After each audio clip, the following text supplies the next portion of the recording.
Hello and welcome to Somerville Highlander football on Somerville Educational Channel 15. Tonight, your Highlanders welcome the Patriots of Concord Carlisle into Dilboy Stadium. I'm Todd Harmon alongside Sal Mendoza. And Sal, both teams come in with identical 4-4 records. Both teams, they feature explosive offenses, although Concord Carlisle more of a rushing-based offense. And both teams are coming off first-round playoff losses where both of those offenses were held in check. So kind of an equal balance here.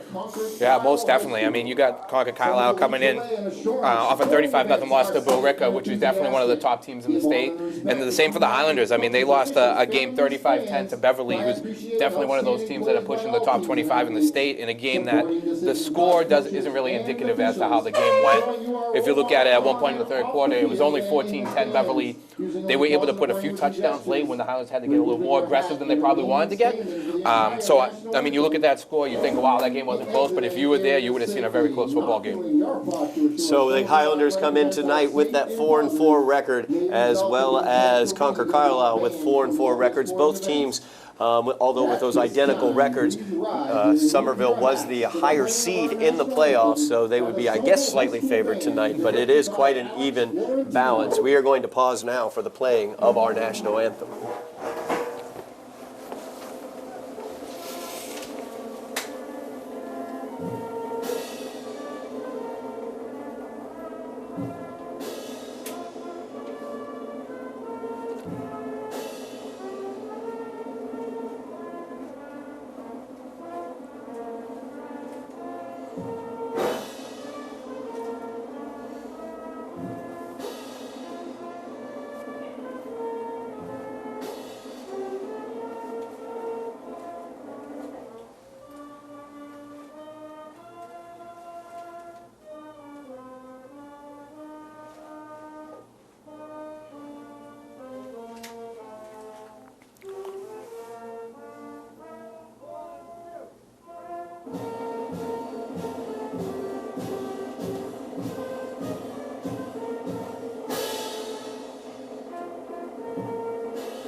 The Somerville Highlander Marching Band plays us in there with the national anthem.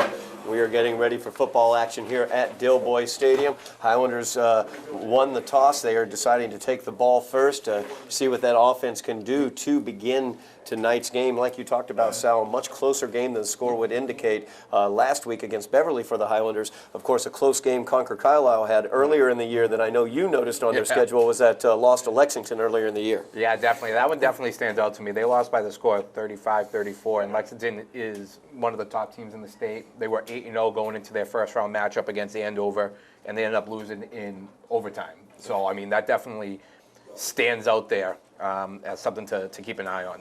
No doubt about that. As Concord Carlisle taking the field, they will be kicking the ball off to the Highlanders. It's the Highlander coverage team going out onto the field.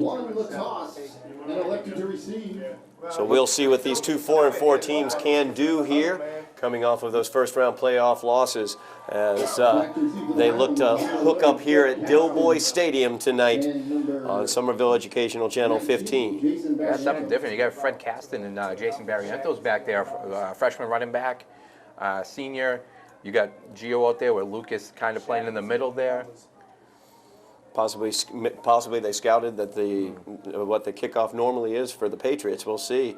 And it is a little bit of a high pop-up kick. It's fielded at the 33-yard line. We got a fumble on the ball there. And a scrum right there at the 35-yard line. And we'll see who comes away with this one. Yeah. A little pop kick there to the second line of the Highlanders. Looks like they were able to recover, luckily for them. It was almost the same stars that they had in Beverly. They fumbled the opening kickoff, but they did recover it, which was, a big save for them. Definitely not the way you'd want to start a football game. No question about that. So. Fortunate that Jason Barrientos was able to come away with that ball at the bottom of the pile. So the Highlander offense will take the field as Elijah Jeffries leads the guys out onto the field. Of course, Chris David, number 4, back there in the offensive backfield. A tremendous running back for the Highlanders. Steve Hott. Jeffries has 4 wide receivers out, 2 to the bottom of the screen, 2 to the top. Chris David joins him in the backfield. The handoff is given to David. He dancing in the backfield, but swarmed under by the Patriots for no gain there on first down. So it brings up a 2nd down and 10 for the Highlanders. Yeah, nice job by Chris David making the first guy miss, because it was set up to be a loss of at least 1 or 2 there, as that the defensive lineman, they just broke through, looked like he was untouched, but Chris did a great job, getting back to the line of scrimmage to set the Highlanders up for 2nd and 10.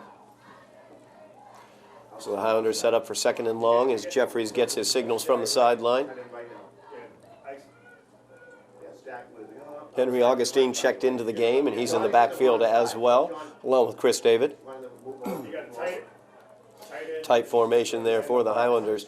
So the give is to Chris David, a sweep around the right-hand side. He's got 5 yards. He's looking for more. He's up to the 44-yard line is where they're going to stop him. Actually, 43 and a half, I'd say. So it's going to set up a big 3rd down here for the Highlanders to start off this game, about a 3rd and 1 for the Highlanders. Yeah, very well run play there by Somerville. The sweep to the right side of the field. All the linemen were moving. Great block by the receiver out there. It looks like it was Shaq Joseph, allowing Chris to get to the corner to set up 3rd and short. 3rd and short here for the Highlanders. Just underway here in this game as the give is to Chris David. He's going to bounce this one to the outside. He's got the corner. He's across midfield, down across the 40-yard line where he's dropped at the 38. So a big first down there. Great vision by Chris David as he found his way around the corner. Yeah, absolutely. That play looked like he was going to go inside. He did a great job bouncing it to the outside, getting to the corner, and did the rest himself, and picked up a big first down for Somerville. So the Highlanders with a big first down to start off their possession here, opening of the game. Jeffries looks over the defense. He's got 2 receivers out in the pattern.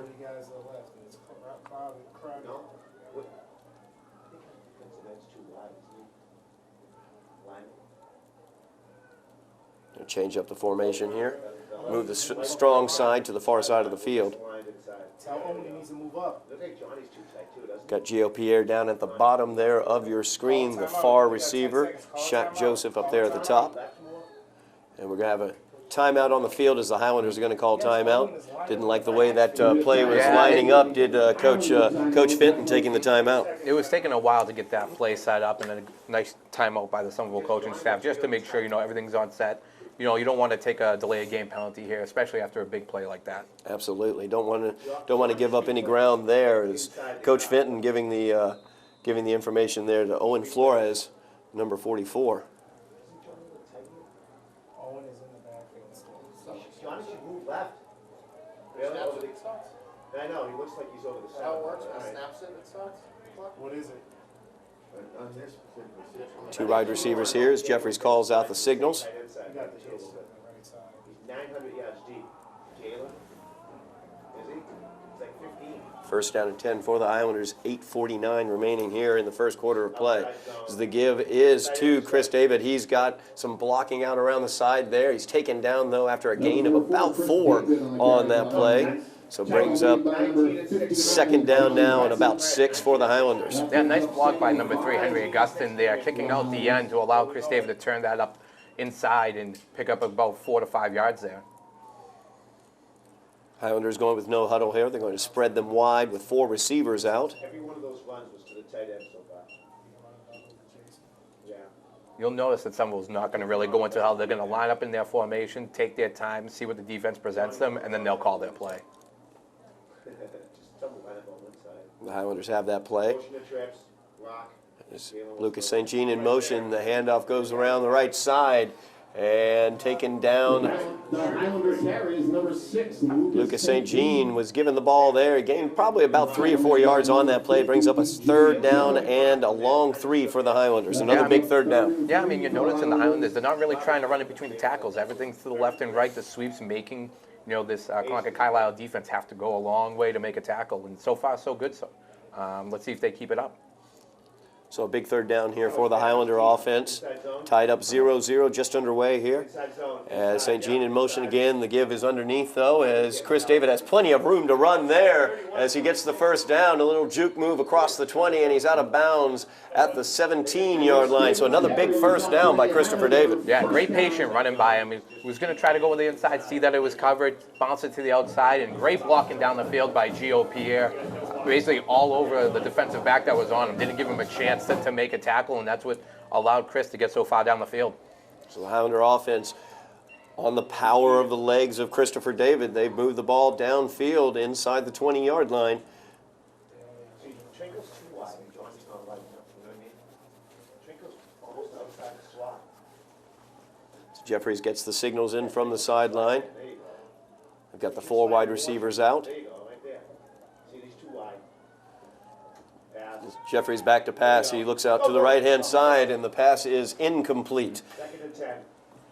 Looked like 2 Highlanders almost had the opportunity Yeah. to catch it. Went through the hands of Jason Barrientos, but Shaq Joseph was right behind him, almost made the catch. So it brings up a 2nd down and 10 here for the Highlanders after the incompletion. Yeah, outside. Play before. Okay, no tight end. I like that play call. It breaks up the pattern of run, run, run. Now it gives Concord Carlisle something else to think about. Here, deep, here, just outside the red zone. Because they're running the slots on the left. Different right. Snap comes to Jeffries. The give is underneath to Chris David as he tries to knife it up inside. And he gains just a few yards on that play, probably about a gain of 2.5 yards there. So it brings up a big 3rd down here for the Highlanders, looking about 3rd and 8. Yeah, it's our first 3rd and long situation here for the Highlanders. They've been able to convert on 1st and 2nd down to give themselves, great field position. Now, 3rd and about 8 yards. With the way they've been running the ball, they really have an option of, either continuing on the ground or using the air attack that's been so successful for them so far this year. Who's got the slot? Could be the possibility of a slant. They love going to the slant for Gio Pierre, who's down at the very bottom of the screen, just off your screen right now as we get him right into frame there. So Jeffries on this big 3rd down calls out his signals. The snap comes back. He looks over. It's going to be a fade pattern this time to Gio in the back of the end zone, and the pass is incomplete. Has the nice little fade to the back corner. Good pass by Elijah. Put it right where only Gio could get the ball, but unfortunately couldn't quite come down with it. Yeah, nice aggressive play by Somerville.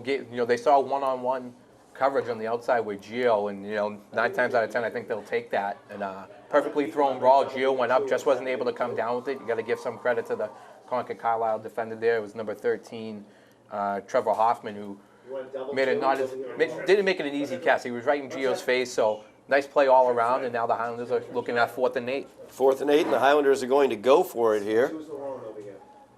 He should be all the way. Jalen should come Got over. trips to the top of the screen. A single receiver is Gio Pierre to the bottom. Chris David in the backfield along with Elijah Jeffries in the shotgun. Just under 7 minutes remaining here in the first quarter. A scoreless game, and Elijah's going to take another timeout here. They're probably going to throw slant in or something. Yeah, good time out there. There looked like there was some confusion out there on the field. 4th down right at the 20-yard line, or the 15-yard line, excuse me. I feel like you get about 30 timeouts each team, so you might as well use it.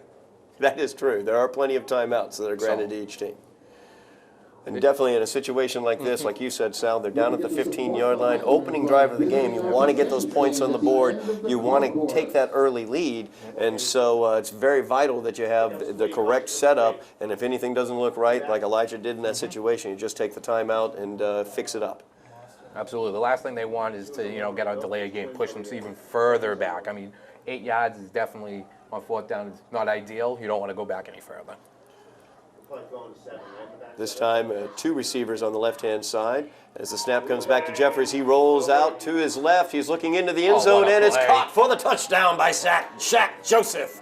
What a play there by the Highlanders. A great job getting Elijah Jeffries mobile out of the pocket, so the defense wasn't able to really put a lot of pressure on him. Rolling to his left, he's able to find Shaq Joseph coming across the end zone. Great play call, great execution, and a great touchdown for the Highlanders. Oh, what a play. A nice little play action rolled out to his strong side. Shaq was wide open, and that ball was perfectly placed by Elijah Jeffries for the touchdown. So the Highlanders looking for the extra point here, taking that 6-0 lead to start off.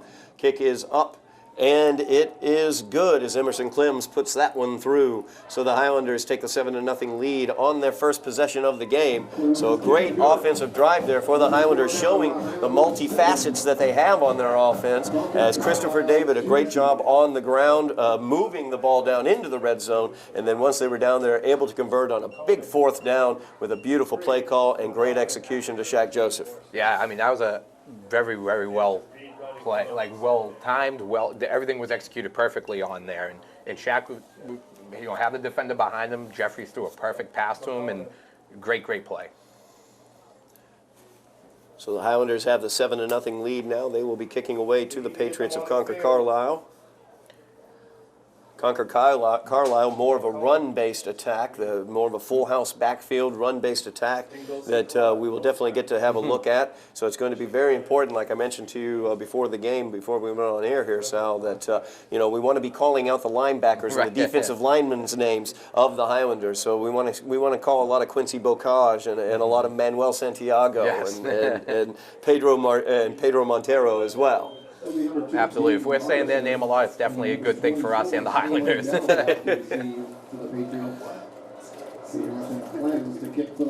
Emerson Clems kicking away for the Highlanders, and it's a towering kick fielded at the 10-yard line. He will bring it out across the 20 to the 25, where he's brought down there. As on that tackle was Carlos Fernandez, as well as Gio Pierre on the tackle. I mean, if you look at how this game started, Somerville started with the ball at what about the 35-yard line? Carlisle's going to start at the 25. I mean, over the course of the game, the difference in that field position could make a big difference. So the Patriots will start here at the 25-yard line, 1st and 10. 6:45 remaining here in the first quarter of play. Highlanders leading 7-0. As the give is right up the middle there, up the gut, and he will gain about 7 yards, 6 yards on that play, I'd say, and that was Sam Randall, number 24 for the Patriots. Yeah, Sam Randall is definitely the workhorse for Concord Carlisle here. He has I think it's 14 touchdowns on the season so far, so he's definitely their go-to guy. And the give is this time to Jaden Farquharson, as Farquharson is across the first down marker across the 40-yard line and brought down at the 43. So a first down for Concord Carlson, as we see right off the bat, Carlisle I should say, we see right off the bat the multiverse running attack that we always see from them throughout the night. Yeah, 2 plays, 2 different running backs. They're both the leading scorers on this team. As I said, Randall's got 14 touchdowns, but Farquharson's got 7. One receiver up at the top of the screen, 2 running backs in the backfield, Randall and Farquharson. And it's a play-action fake, and rolling out to the left and throwing downfield incomplete was their quarterback, Jack Easterday. Great job by Pedro Montero there. Didn't fall for the play action. Was all over the running back coming out of the backfield and made that almost impossible throw for the quarterback to make. And it sets the Highlanders up for second down and 10 yards to defend. Yeah, really good job there by the Highlanders defending that wheel route as the running back came out of the backfield looking for that wheel route, and great job defensively by the linebacking core. So second down and 10 here for the Patriots, and the give is up the middle once again to Sam Randall. He's got nowhere to go as the host of Highlanders meet him after he gains about a yard. So it brings up a 3rd and long here for the Patriots of Concord Carlisle. Yeah, great job by Kevin Dubuque there at the defensive end there. Beat his man one-on-one, was able to wrap up the running back there to set, only a gain of 1 yard now. And, Concord Carlisle's looking at their first 3rd and long of the day.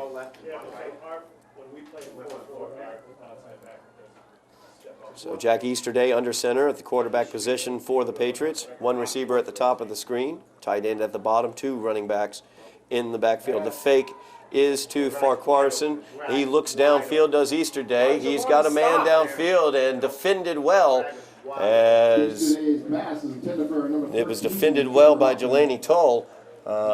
Good job there. It was a little bit underthrown. Yep. The wide receiver had gotten behind Tull, but the pass underthrown by Easterday allowed him to get back into that play. Yeah, I was going to mention that. The receiver was definitely behind Tull. The quarterback was on the run. He had a little bit of pressure, so he wasn't really able to set his feet and throw it as well as he wanted to. Tull was there to break it up, and a great first drive here by the Highlander defense. They gave up, 2 first downs, but they're going to be forcing Carlisle to punt here and give their offense an opportunity to build on this 7-0 lead. So the punt is on here for the Patriots. Gio Pierre back deep to return for the Highlanders. And it's going to be a fake to the right-hand side of the field. He's going to go for the first down, plus a little bit more as he gets across midfield, taken down at the Highlander 41. So on the fake punt, the Patriots get their third first down of this drive and keep the drive alive. Yeah, I mean, that was a nicely developed play there. It looked like the punter was looking to do one of those running kicks. He saw he had the whole sideline, took it, and easily got the first down to keep this drive alive for Concord Carlisle. So new life here for the Patriots as Easterday comes onto the field. 4.5 minutes remaining here in the first quarter. Highlanders leading 7-0. And it didn't even seem like to me that the Highlanders were surprised by it. Everyone was there. You just got to give credit to Concord Carlisle. They blocked man on man and gave their punter the opportunity to get that first down. Easterday with the snap, hands it off to Farquharson. Farquharson trying to find a place to go. He's got nowhere to go as defensively there was Gio Pierre making the hit and the tackle, and no gain for the Patriots on first down. Great job by the defensive line linebackers, making him stop his momentum. He had to stop, trying to read to where to go, and at that point, Gio Pierre was already in the backfield and was able to stop him for no gain. Great containment there by the Highlander linebackers, no doubt about it. So 2nd and 10 now for the Patriots. So they've got that tight formation once again. The pitch goes out to Randall. Randall has room to run as he breaks through a few tackles. The ball is out, and we'll see what happens. It goes out of bounds, and that's going to help the Patriots out as it rolled forward for a few more yards. So not only do they get the first down, but let's see here. They will mark it back where he fumbled the ball, I believe, instead of going out of bounds. But he did fumble it after obtaining the first down. So it will be first down for Concord Carlisle. Oh, we're going to see, actually. Yeah, it looked like I thought he'd gotten across the 30 30 before he fumbled it, but apparently not. So it's going to be a third down and short here for the Patriots, a third down and inches. Yeah, that play caught Somerville off guard a little bit. They got up to the line and snapped that ball really quick, which allowed them to have that advantage on that play. So the give up the middle to Randall. He leans across. He gets the first down and a little bit more as he is taken down by the Highlanders at the 27-yard line. So 1st and 10 now for Concord Carlisle. Number 40, Anton. Yeah, one thing I noticed is once the Patriots of Concord Carlisle break the huddle, they're going up the line really quick. So if they see that Somerville's defense isn't settled, they're going to snap the ball and catch them off guard, and it's going to be a big advantage for them if they can continue to do that throughout the night. So they've broken the huddle. They have 2 receivers out now to the bottom of the screen, and Easterday under center. As he takes it rolling out to the right, looking downfield, he has the pass complete and knocked out of bounds is number 27, Alex Hamill. As that is, let's see here, going to be just short of the first down, it looks like, where they're going to mark it. So it'll be a 2nd down and 1 for the Patriots. Yeah, that was a very nicely thrown ball by Easterday there. Somerville had one of their linebackers, really pushing to get underneath it, but he lofted it right over the top and was able to pick up, 9 solid yards there on first down. So 2nd and 1 here for the Patriots, trailing by 7, 2:51 remaining in the first quarter. And they give the ball up underneath, and he will go in for a touchdown to Randall as the counter play, basically a little counter underneath to Randall, and the entire motion of the play was going as if it were a sweep around the left-hand side, but the quick handoff underneath to Randall, and the Highlanders bit on the fake to the outside, I believe, on that one. Yeah, I believe it was the defensive end, had an opportunity to tackle him, but Randall ran right through his arms, didn't get a really good opportunity to wrap him up, and after that it was just daylight for him for the touchdown. So 6-7 is the score, pending the extra point. As I believe it's James Corbett out there as the kicker.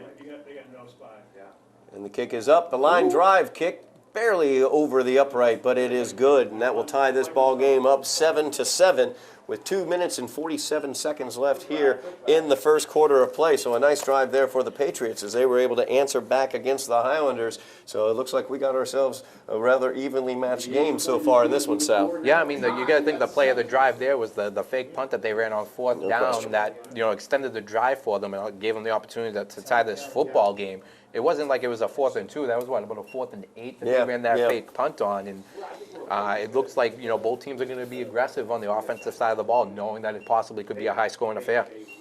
No doubt about it. Lots of aggressiveness out there. We've seen that fake punt converted on 4th down, obviously, for Concord Carlisle. We also saw the Highlanders converting a 4th down for a touchdown earlier as well. So very aggressive in terms of the play calling and the decision-making from both coaching staffs. And the funny thing is, both were 4th and 8. Yeah, Both, you're right. Somerville was on a 4th and 8 when they scored when they threw the touchdown pass, and Concord Carlisle was at 4th and 8 for that fake punt. Why is Curtin calling him out? They can kick the ball. So the Highlanders now will once again have that setup where their main returners are on the 3rd line back, basically. You've got Gio Pierre right there, along with Lucas St. Jean. And the kick is, once again, a short kick. It's going to be fielded by St. Jean at the 25. He drops it. He does pick it up. He's looking for a little space and some blocking. Corner. He might be able to find something around the corner there. Instead, he's going to cut it back the other direction. He's still up on his feet, and he's finally knocked out of bounds at the 40-yard line as Lucas St. Jean, well, he wound up getting about 15 yards on the return, but he ran for about 30. Yeah, he made a lot of guys miss, and the good part about it is he was able to get his blockers, so when he came back around towards the sideline, he had a nice wall of blockers there. And that's the 2nd time in a row that we've seen Concord Carlisle do that little pooch kick over the front line of some of those return team. It's probably something they're going to do the whole night. Yeah, something obviously Somerville has scouted in this situation is Lucas St. Jean and Gio Pierre, their main return men, were in that general area to field those kicks. So the Highlanders with 1st down here, 2.5 minutes left in the quarter. As Barrientos in motion, the give is underneath to Chris David. He's looking for some room underneath. Looks like a hand got onto the face mask there, so they might get some extra added on to that 2-yard gain that Chris David just got. Chris David on the carry. Should be. There is a flag on the play. Nope, they're gonna Holding. They're going to call holding against the Highlanders. You have a 1-yard gain, or I'd take it. Yo, there was a face mask. I'm not totally sure where that, I mean, maybe they said he didn't grip the face mask. The hand was certainly on the face mask. I agree. I don't think there's any doubt about that. But, I definitely agree. You could see the head turn a little bit as well. Yeah. So. Yeah, it was obvious, and we could see. I mean, I could definitely see it from up here in the booth, but instead they went with the holding, and so it's going to bring up now a 1st down, or 1st down and 20 for the Highlanders as they mark off the 10 yards. Guys, 6 yards off check. 5, he's at 5. So 4 wide receivers out now for Jeffries. Chris David in the backfield with him. Shotgun formation. So snap is back to Jeffries. He'll throw it out on the far side, looking for Shaq Joseph. He makes it complete, gains probably about 4 yards on the play, maybe 5. So it's going to bring up a 2nd down and 16 for the Highlanders. Yeah, nice tackle there by Alex Hamill by Concord Carlisle, because him and Shaq Joseph were one-on-one. If he doesn't make that tackle, Shaq's got at least another 10, 15 yards before the next defensive back in the Patriots defense has a chance of getting him. So 2nd down and 16 here for the Highlanders as the holding call put them back 10 yards on the 1st down. Notice the defensive backs are playing a decent 5 yards off of every receiver.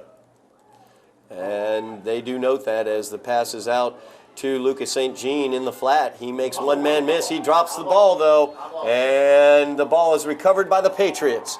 As the big turnover there for the Highlanders, and Concord Carlisle recovers at the Highlander 42-yard line.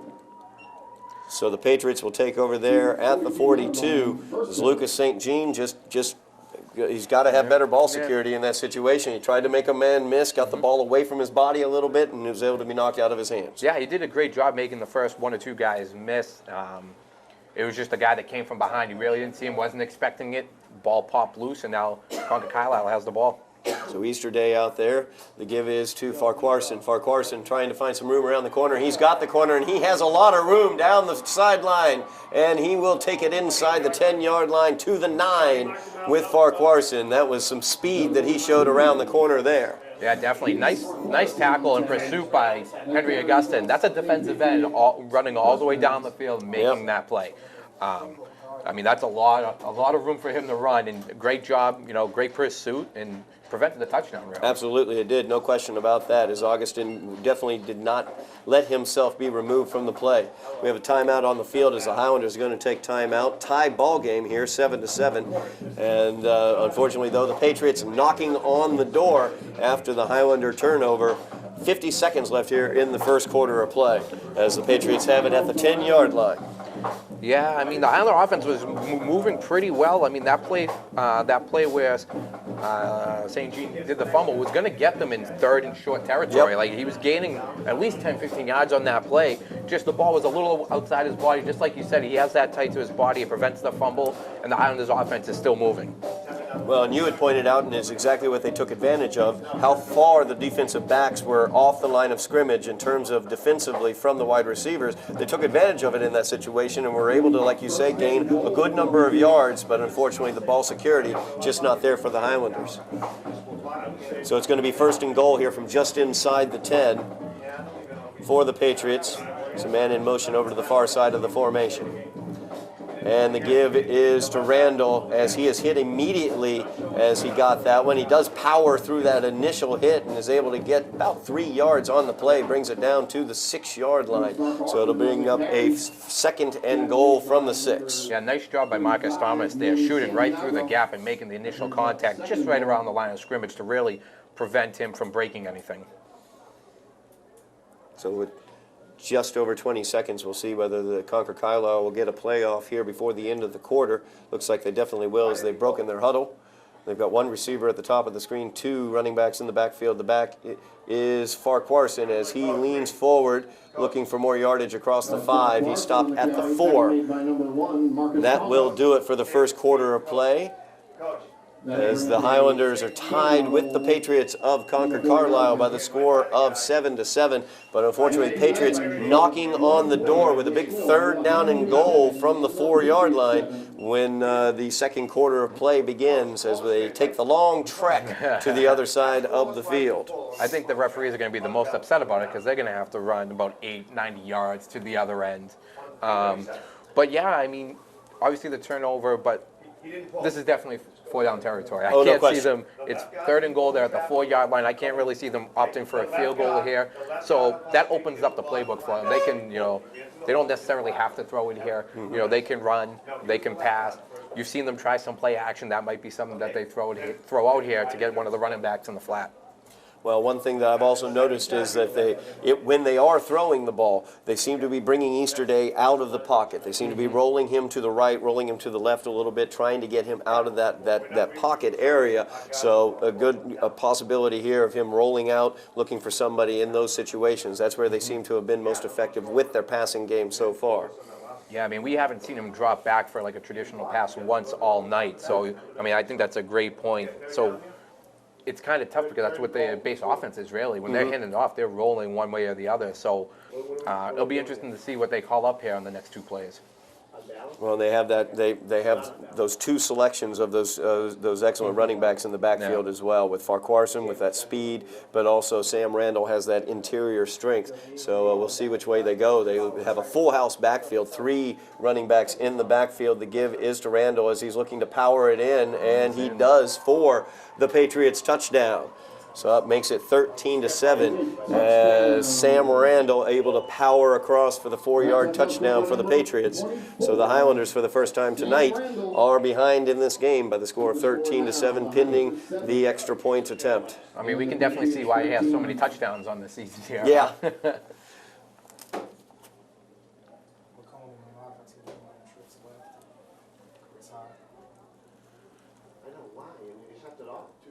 So the first extra point was a little, we have a fake going on here, and it is incomplete. Incomplete. They had that set up very well, but the ball just falling through the hands of Jaden Farquharson maybe had led him a little bit too much on that play, but a big lack of conversion there as now it's a 13-7 game. With no conversion there. So the Highlanders can retake the lead with a touchdown and a kick. I mean, that was a very nicely drawn up play. They had it. The ball was just a little outside the reach of who I believe it was Randall or it was Farquharson. Just outside his fingertips there. A break for the Highlanders, though. I mean, maybe that's what the break that they needed. Obviously, I think Coach Fenton's down there. Ball security. They've been very successful the 2 times that they've had the ball. Just need to be a little more protective of it and keep driving down the field. No doubt about that. once again, a very aggressive play call from both coaching staffs tonight. We've seen it. The Highlanders scored on a 4th down conversion when they scored their touchdown. We had the fake punt. Now we have a fake extra point as well. So some very aggressive coaching calls out there tonight. Like you said, both teams really ready for an offensive shootout tonight. So the Patriots will be kicking away to the Highlanders. Highlanders once again have their main return men up at about the 35-yard line, as that is where Lucas St. Jean as well as Gio Pierre are stationed. And it is a kick this time to Gio Pierre. He fields it at the 25-yard line, trying to find some room there. He is wrapped up and thrown down at the 25-yard line. Good job there by number 82, Drew Friend. I'm not totally sure how to pronounce the last name, but heck of a tackle there. He just wouldn't let go. That's a big tackle, because if Gio was able to get by him, he had the corner, he had some blockers. He was easily getting to at least the 45-yard line, if not more. Yeah, Gio with that speed, if he had gotten to the corner, he would have been off to the races. An excellent job there by Drew as he was able to bring him down. To be honest, I didn't even see him there. I was more looking downfield because I thought Gio had already beaten him. Mix it up. Try jet. So the Highlander offense out on the field. Trip receivers to the top of the screen, a single receiver to the bottom as Jeffries hands the ball off to Christopher David. David around the right-hand side, gets the corner, tries to cut it back to the inside. He's knocked down, but not out of bounds, but he does get the first down as he's across the 35-yard line for the first down. What a block by Shaq Joseph. He just took the defensive back from Concord Carlisle, drove him out of bounds and pancaked him.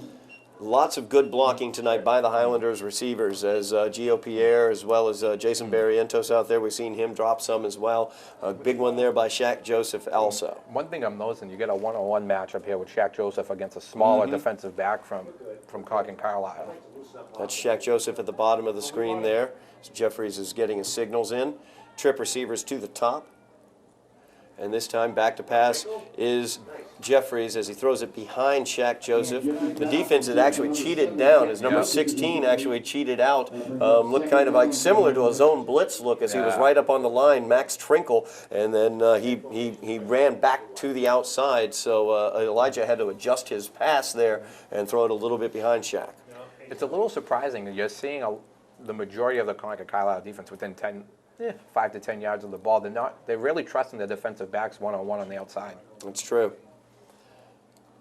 So 2nd down and 10 here for the Highlanders as Jeffries calls out the signals. He gets the snap. The give is underneath to Chris David. David looking for some room there. Can't really find a lot in the middle there as he's able to get about 4 yards, though, out upon the play. It's going to bring up a 3rd down and 6 for the Highlanders. A big 3rd down here for the Highlanders, trailing by 6. Definitely within their range. If you notice, like we were talking about, the Patriots defensive backs have been playing really off the line with the receivers. So if you get the ball to them quick, they've been doing a great job so far tonight, making that first guy miss. Trips formation, they're going to actually switch it around now. They're going to move them up to the top of the screen. So Shaq Joseph once again lined up man-to-man down here at the bottom of the screen. You also have Gio Pierre up at the top of the screen in a man-to-man situation, and then a large cushion up there for Gio.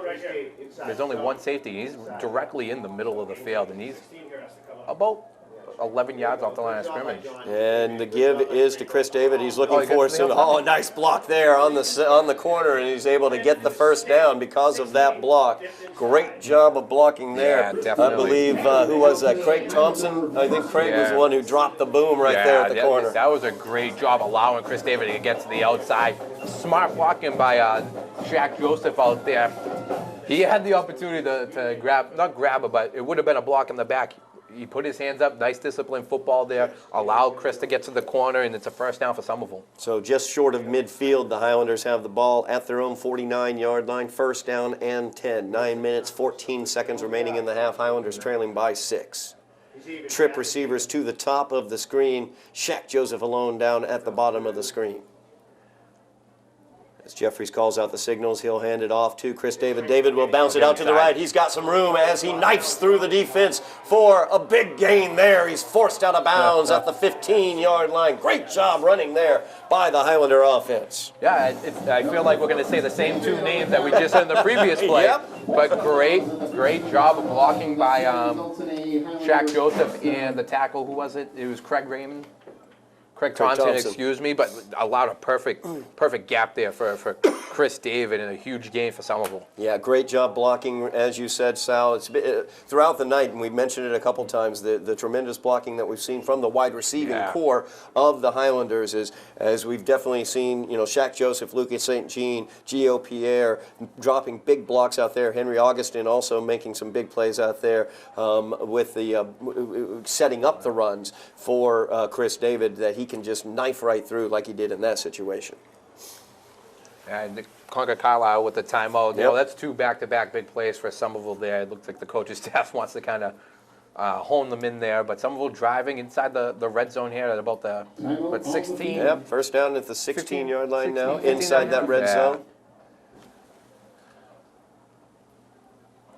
So the Highlanders now knocking on the door, trailing by 6, 13-7. Just over 9 minutes remaining in the half. As they've got trip receivers at the top of the screen, Shaq Joseph alone at the bottom. Once again, same formation that they've been using as they've gone down with this drive. They give once again to Chris David as he tries to get through the formation, and he does nicely there.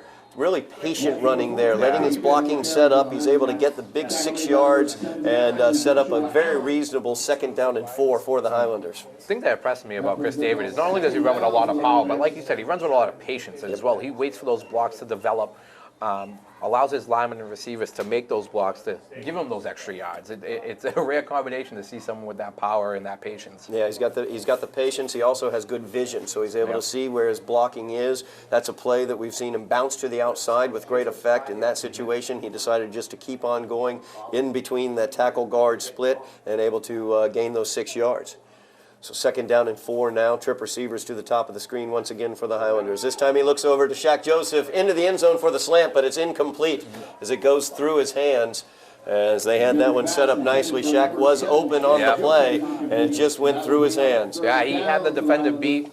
Ball was, I wouldn't even say that was high. It just went right through Shaq's hands, and the first thing he did when he got up from the ground, patted his chest to allows you know that's one that, you know, he catches 9 times out of 10. Yeah, I mean, let's be.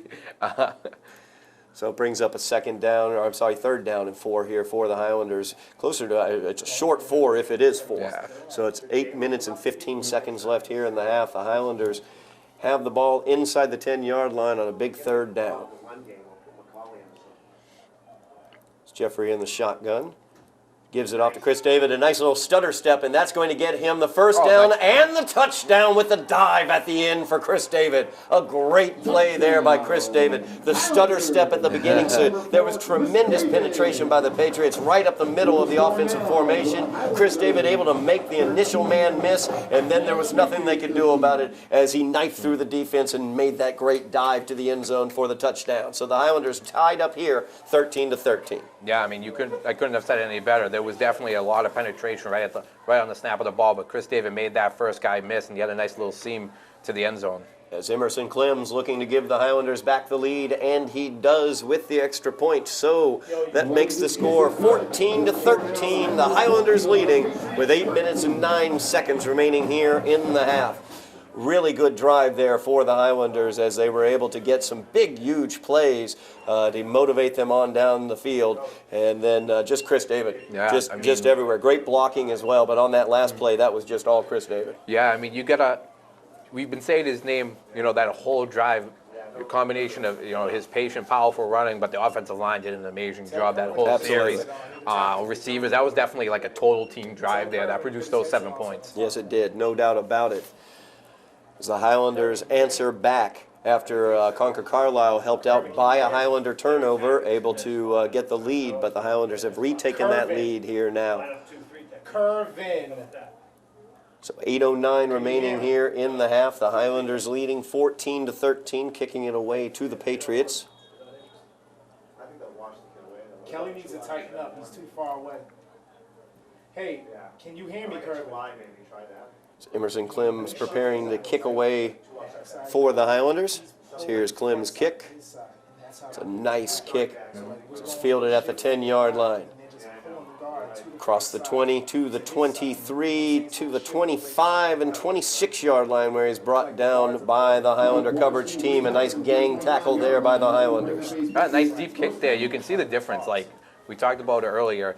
You know, the Somerville kicker is able to get it down to about the 10-yard line. That's number 45, Emerson Clems, while Concord Carlisle is kicking the ball to the 30, 35-yard line almost every time they kick off. So the Patriots offense will take over here at their own 27-yard line. Just over 8 minutes left in the half, trailing by 1 as the toss is out to the right-hand side. Randall has some blocking out there. A nice job of tackling there. I believe that would be Quincy Bocage who got out there. Yes, Quincy Bocage got out there and was able to take him down from his defensive tackle position. Right. Nice job by Quincy. That's some nice pursuit by a defensive lineman, you know, getting, you know, as they sweep to the right-hand side, getting off the line and going down and making that tackle. Brings up a 2nd down and 2 for the Patriots. They have a very tight set here, two running backs in the backfield as the give is to Randall right up the middle again on that counter play. That time the Highlanders all over it as Manuel Santiago involved in that tackle. Also involved in it, it looked like Kevin Dubuque as well, right down there at the bottom of that pile. Now it was a 1st down for the Patriots though, so they will continue to move the chains. Just enough for the 1st down. So 1st and 10 here for the Patriots. And the give will be this time to Farquharson as he uses that speed around the corner across midfield. The ball's loose, and the Highlanders might be coming away with it. We'll see who's got it at the bottom of the pile. I don't see it. And there it is, a Highlander football after Farquharson fumbled it as he was tackled at about the 40-yard line. The ball came loose, and the Highlanders came away with it. Was that Jason Barrientos coming away with it again? It looked like it. That's a huge play for Somerville. As after that big game, the Highland defender kind of whipped him around. Yep. That caused the ball to come loose. Someone was able to pounce on it, and now they got the ball with 6:54 left, you know, hoping to increase this lead. Absolutely. The Highlanders with the 1-point lead here, 14-13, and like you said, 6:54 remaining in the half. Plenty of time for them to drive the ball downfield and tack on to this lead going into the half. Call a timeout. Call a timeout. So the Highlanders, Highlander offense out on the field. They're going to call a timeout. Quincy to widen out. Tell Quincy to widen out. And then as they were lining up, I could hear the Concord Carlisle coaches down the press box here talking about the fact that the Highlanders had only 10 men on the field, and they were right. Right, yeah. There were only 10 Highlanders on the field in that situation, so that caused the timeout. So the Highlander offense calling the timeout here. That leaves 2 timeouts, I believe, remaining for the Highlanders here in the first half. Not that it matters because you get about $1 billion. Yeah, I mean, usually 10 versus 11, especially when the 10's on offense, does usually turn out too well. No, so. it doesn't. It's hard to block man-to-man when you're down a man. Yeah, definitely. There's Coach McConan Fenton there for the Highlanders, his 2nd season, and having some good success here, looking to get over that 500 mark this year after a difficult season last year, but a season of development and learning, and they've really cashed in this year, doing much better. Jeffries has 3 receivers at the top of the screen. Down here at the bottom, once again, Shaq Joseph. He's got 10 seconds. And the give is to Chris David. He'll try to bounce it around to the outside. Great penetration there, though, by Concord Carlisle, as he had absolutely nowhere to go, and he's dropped for a gain of nothing. Yeah, he had nowhere really to go. There were no holes, couldn't bounce it to the outside. Nice job by Concord Carlisle on giving him really no options to get positive yards. Brings up a 2nd down and 10 now for the Highlanders. 6.5 minutes remaining here in the half. Highlanders leading 14-13, looking to tack on with this drive. Okay. Taking their time here, getting the signals in. The clock is their ally. They've got the lead here, and they don't want to leave any time for Concord Carlisle if the Highlanders are able to drive downfield and put any points on the board. As the give is to Chris David. Once again, good penetration by Concord Carlisle's defensive line, and nowhere to go for Chris David as he's going to be dropped for a loss of 1 on that play. So it's going to bring up a 3rd down and 11 for the Highlanders. Yeah, I mean, the Concord Carlisle defense is really starting to key in on Chris David, and I can't really blame him. You know, plays earlier in the game where he was able to either bounce outside or have a seam up the middle. Those holes aren't there anymore. So they're really keen on him. I wouldn't be surprised to start seeing some play action being thrown in there to kind of loosen up that defense. No doubt about that. They definitely need to, as the penetration by the defensive line has been tremendous on this drive. So a third down and long.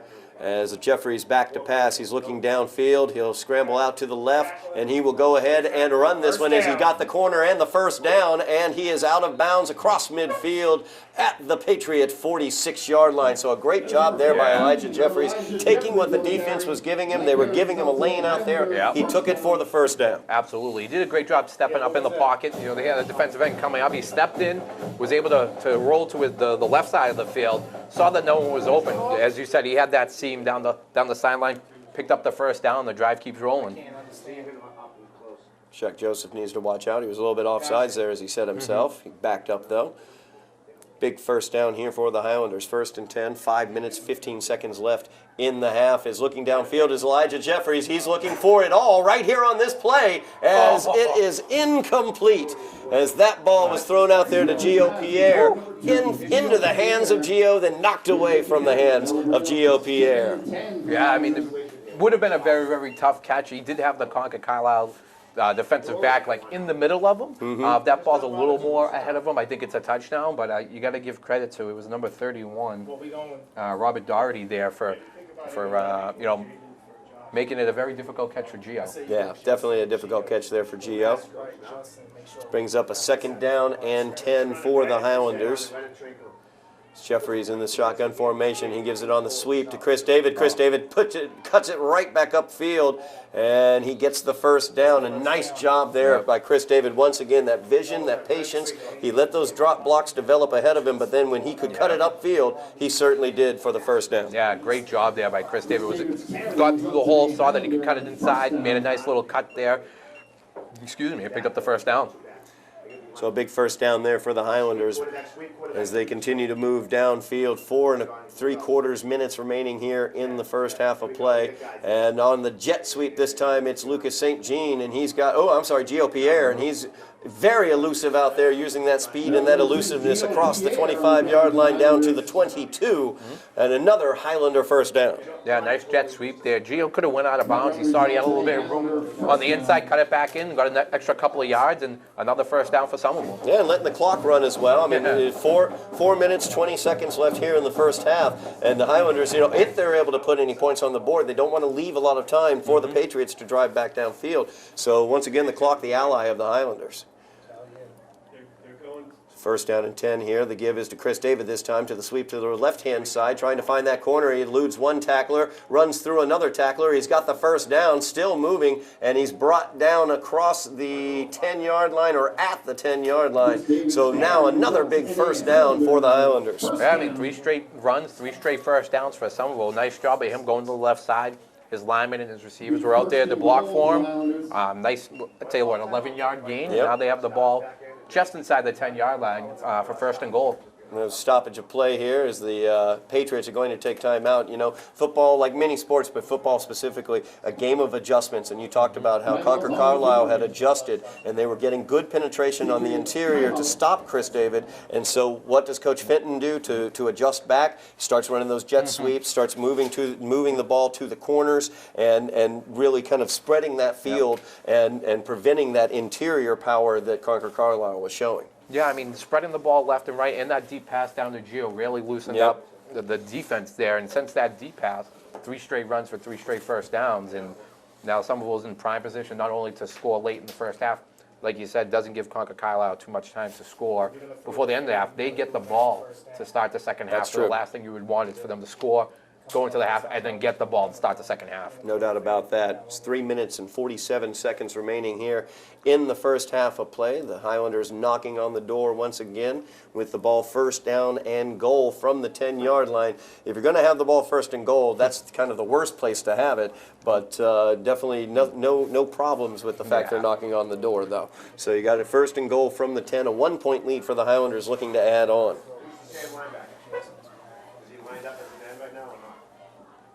Highlanders with 4 receivers out. Shaq Joseph at the very bottom of the screen, spread way out to the right-hand side.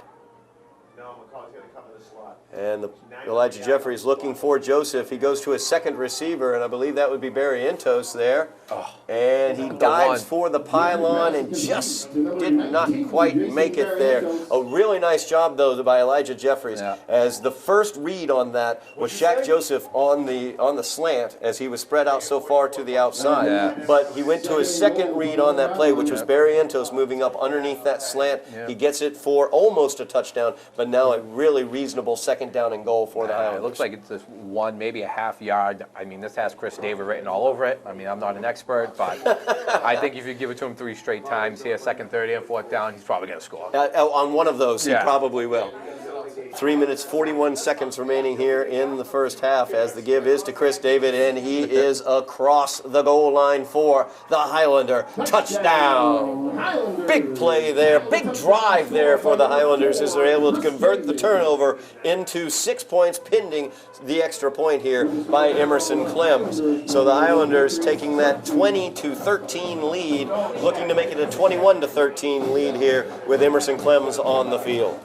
Yeah, I mean, this was all set up by that fumble by Concord Carlisle. Someone was able to pounce on it, drive the length of the field, back-to-back touchdowns now, and it has them up by 8 points now. Now it will be 8-point lead for the Highlanders as Clems put that one through, and it makes it 21-13. And I got to tell you, Sal, it's very nice to have a very capable kicker like Emerson Clems. Yeah, I mean, he's been perfect so far today. Last week in Beverly, he hit, I want to say, a 35-yard field goal to bring it within a 4-point game. He's been consistent, and each one of these were pretty much no doubters. Yeah, no doubt, no question about it. He's an excellent kicker, especially for the high school level. We've seen a lot of teams that don't have that weapon in their arsenal, and it makes it much more difficult. As a matter of fact, I would say that Concord Carlisle right now is trailing by 8 as opposed to trailing by 7 for exactly that reason. They don't have a kicker as strong as Emerson Clems. Yeah, I mean, they potentially could have had that 2-point conversion, which would have really helped them, but right through the hands, and ever since then, the tide has turned, and Somerville now with 14 straight points. So 3 minutes, 38 seconds remaining here in the first half as Clems will kick it away to the Patriots. This was a short kick. It's bouncing around, not fielded cleanly, and they will down it at the 20-yard line. So a little bit shorter of a kick there by Clems. A little bit of a knuckler, but it worked out very well for the Highlanders as it fell through the Patriots' hands, and they were forced to down it at the 20-yard line. I mean, smart play, because once that ball hits the ground, once he had it recovered, usually in those type of situations, they try to do more than they probably should, and it results in a fumble. Just took the knee, allowed the offense to come out and try and get back in the game. So 3 minutes, 34 seconds remaining here in the half as the Patriots want to drive this one downfield and get back into this game with a touchdown on this play. Lots of movement up front. We're going to say some procedure by the offense. Yeah, we got a false start there. False start. Not the ideal way to start this drive deep in their own territory. Now they're going to have the ball right at the 15-yard line. Brings up the 1st and 15 now from their own 15 for the Patriots of Concord Carlisle. About to hit the guard, the guard's pulling.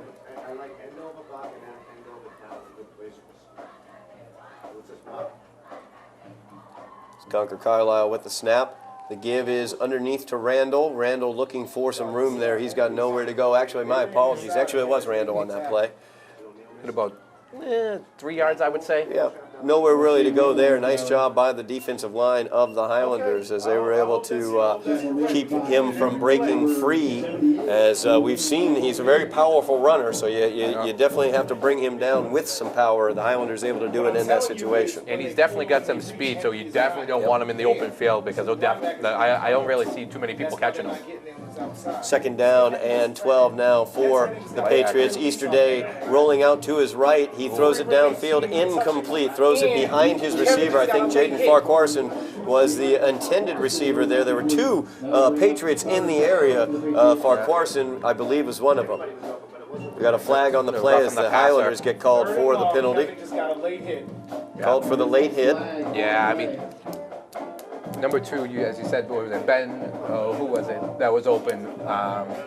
Ben During, but he was definitely open through behind him. Could have been a 3rd and long for the Highlander defense, but unfortunately there was a roughing the passer penalty, 15 yards, and now an automatic first down for Concord Carlisle. That's a big play there for the Highlanders. They did get some pressure into Easter Day's face, but you got to, once that ball is released, you got to pull up. You can't keep coming after the quarterback.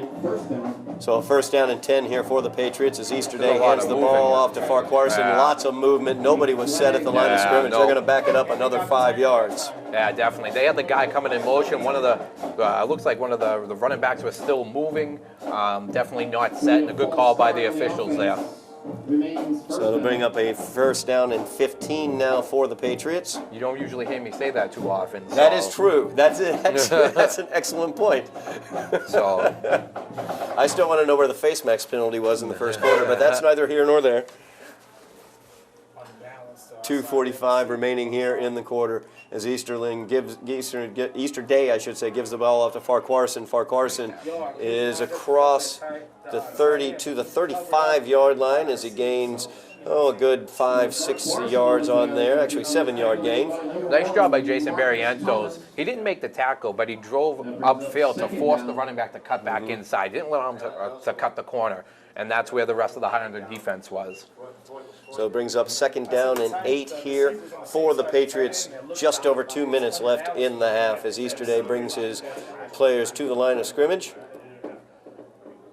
He will fake the handoff, play action, rolling out to the right, and he's got nobody out there, so he will tuck it and run and pick up about three yards on that play. So it'll bring up a third down and 5. Nice play downfield by the Highlander defense, not allowing anybody to break open. Yeah, definitely great job in the secondary. They had everyone covered as Easter Day was rolling out. He had a little bit of a little bit of field to work with, took what was given to him, and you can't really say there was a win on either side. It was just a great football play where both teams did exactly what they were supposed to do. It brings up a third down and 5, just under 2 minutes left in the half. So Highlanders would love to get the ball back in this situation as Easter Day gives the ball to Randall once again, and he dives through, and he will get the first down there as he just dove across the marker. Did a nice job on picking up that first down. And they were close to midfield, was it the 44-yard line? 44-yard line. So it brings up a first and 10 for the Patriots. Minute 50 remaining in the half. Easter Day letting Farquharson know what the play is. And he fakes the handoff once again. He's rolling out this time to his left, looks downfield. Nobody is there. He had 2 people open. He had number 24 open, which was Sam Randall. He also had O'Neill Williams open down the field, one of his tight end as well. But it was a right-handed quarterback rolling out to his left, and he just couldn't quite square up the body to get accuracy on that pass. He did have 2 Patriots wide open. Yes, he did. He may have even had time to set his feet. Didn't really have too much pressure on him. Luckily for the Highlanders, he overthrew it, and now we got 2nd and 10. So 2nd and long here for the Patriots. Clock stops on that incomplete pass as well, so a minute 35 remaining in the half. And the give this time is to Farquharson. He waits and finds a hole around the corner, gains about 4 yards. We talk about the patience of Chris David. Well, Farquharson showing some patience there and was able to gain 4 yards due to it. Yeah, and we got 3rd and 6 coming up here for Concord Carlisle. They did call a timeout right after that play to stop the clock. I mean, this would be big for them if they were able to put a touchdown in before the half, with them getting the ball in the second half. The Highland defense has been really stopping them. I think the biggest play in this drive so far was that personal foul penalty early in the drive where we were set Concord Carlisle up for 3rd and at least 13 yards. And they haven't really shown the ability to really throw the ball down the field, but that personal foul gave them an automatic first down, and ever since then they've been moving the ball a little bit. Just short of midfield right now. Big third down here. 3rd down and 6 for the Patriots. As Easter Day gets it, he will hand it off to Randall. Randall moving downfield, and he gets the first down. As once again, he's just able to squirt right there and dive forward for the marker and get first downs. So he gets it down to the Highlander 45-yard line. Yeah, he's a small little running back, quick, but he runs with some power. You really have to, you're not going to be able to arm tackle him. You're going to have to use your body to bring him down.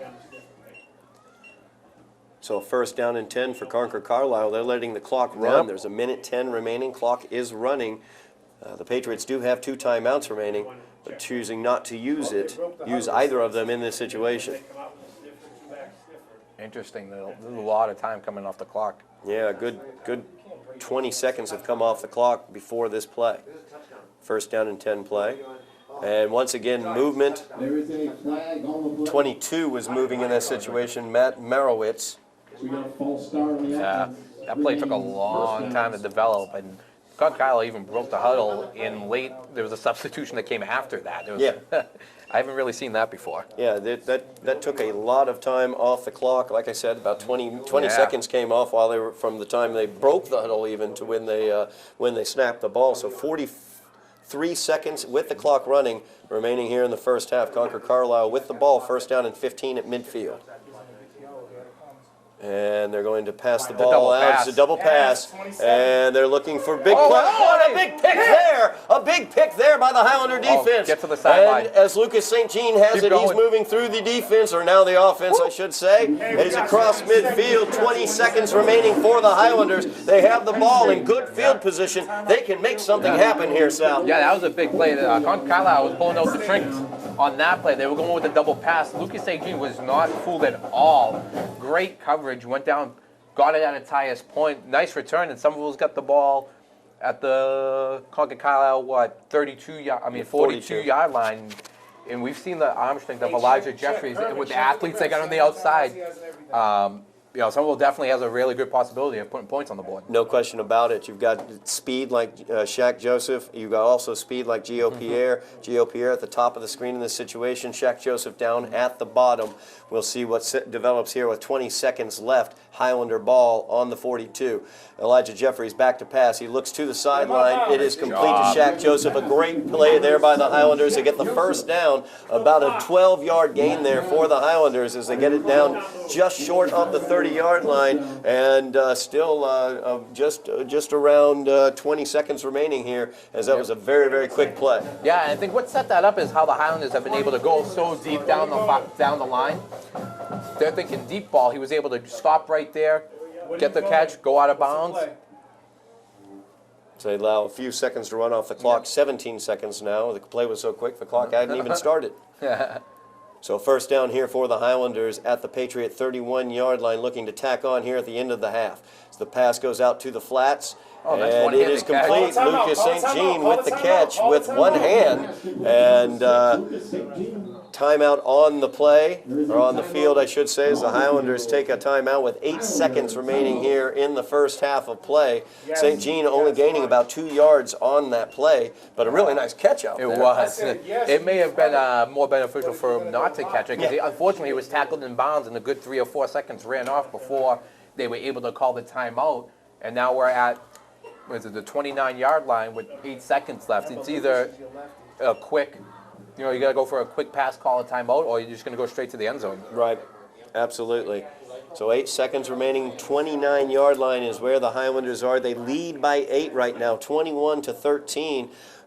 8 seconds left in the half. We'll see what they are cooking up down there as Coach Fenton is got something going on there with the offense. I'm sure he's got a great plan there for this play. You talk about being aggressive and going into looking for something in the end zone possibly. When you have speed and height like you have, and athleticism like you have with Shaq Joseph and with Gio Pierre, and the arm of Elijah Jeffries, I could definitely see them just trying to get the ball down into the end zone in this situation.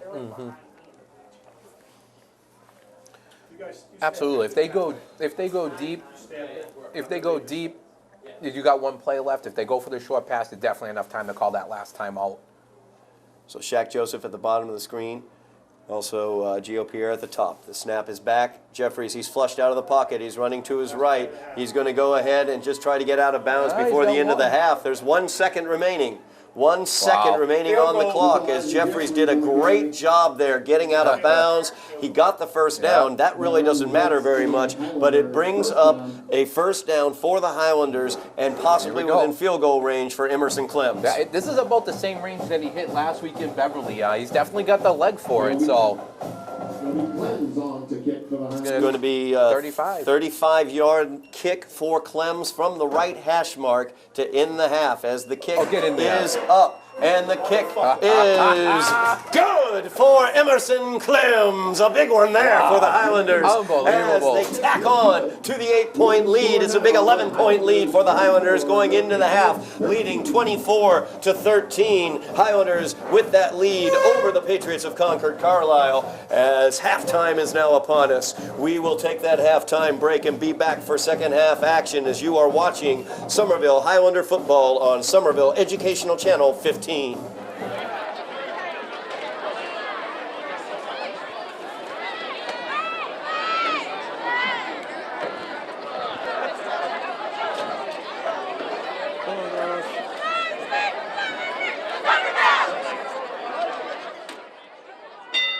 Show what you got.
And we are back here at Dilboy Stadium as the Highlanders are leading Concord Carlisle, the Patriots of Concord Carlisle, by the score of 24-13. We open out the second half with the Highlanders kicking away to Concord Carlisle here to open out the second half of action. I'm Todd Harden alongside Sal Mendoza here on Somerville Educational Channel 15 for the second half of action.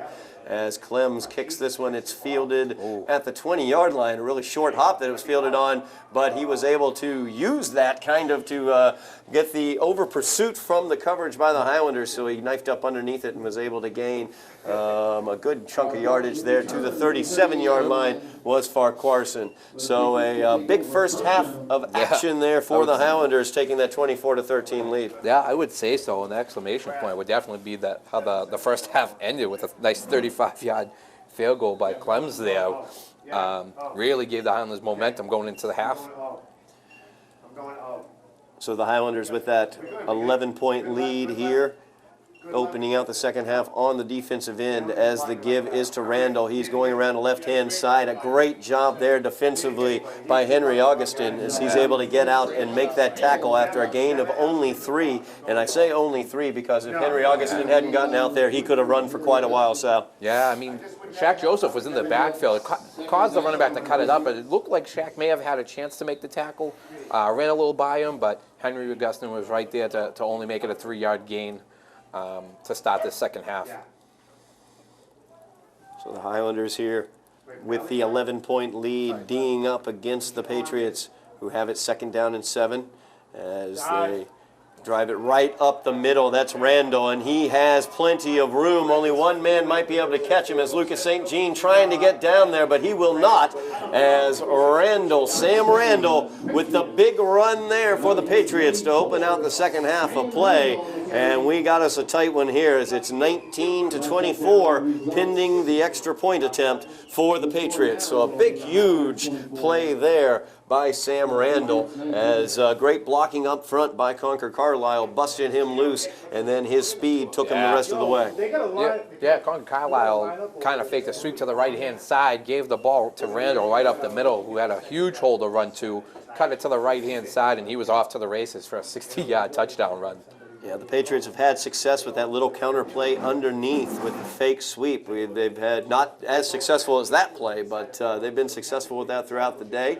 So the kick is up, and it is good on the extra point for the Patriots. So that's going to make the score 24-20 as the Highlanders now lead by 4. Let's talk about how they got this lead, Sal, as the Highlanders took the opening kickoff, were able to drive downfield and score on a 15-yard 4th down pass to Shaq Joseph to open the scoring in the first half of play, taking that 7-0 lead. Concord Carlisle able to answer back with a 19-yard run by Sam Randall to tie it up 7-7.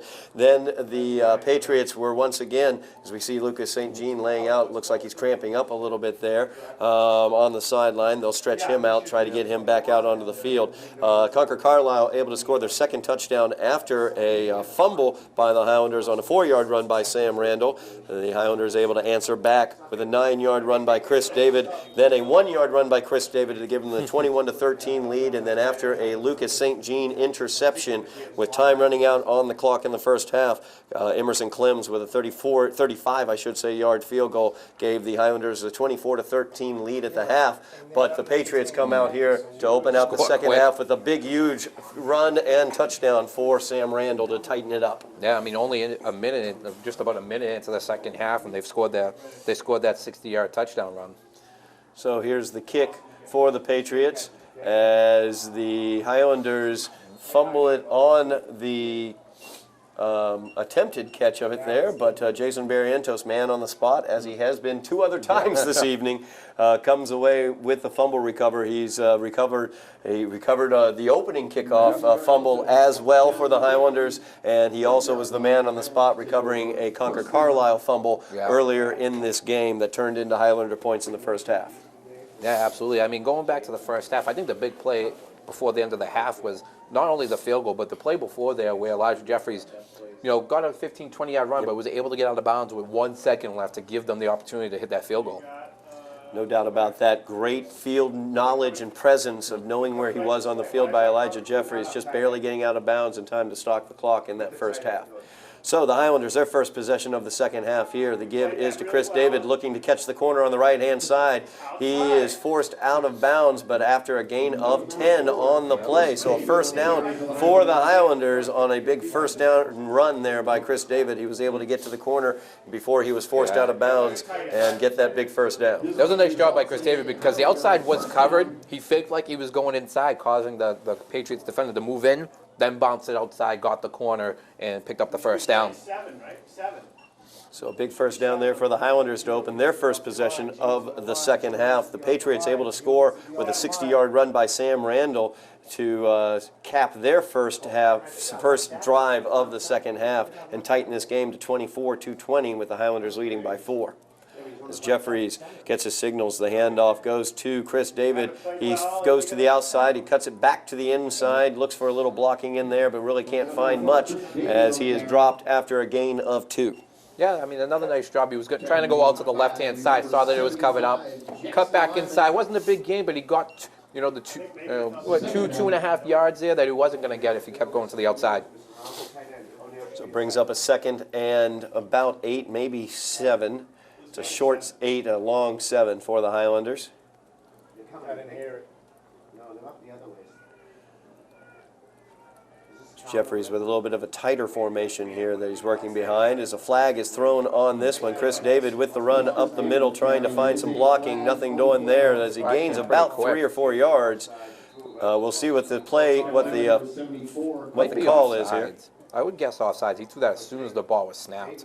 Yeah, it could be. Yep, it looks like he's motioning for offside, so the Highlanders are going to get 5 yards here. And get the second down over again, which is huge. Absolutely. Concord Carlisle able to, Concord Carlisle getting called for the offsides, allowing the Highlanders to get it second down, and it looks like it'll probably end up being second down and about 3 for the Highlanders, which is a big, huge play situation. Looks like he's going the wrong way with the football. Yeah. Oh, he's going back to the original line of scrimmage. Yep. Yep.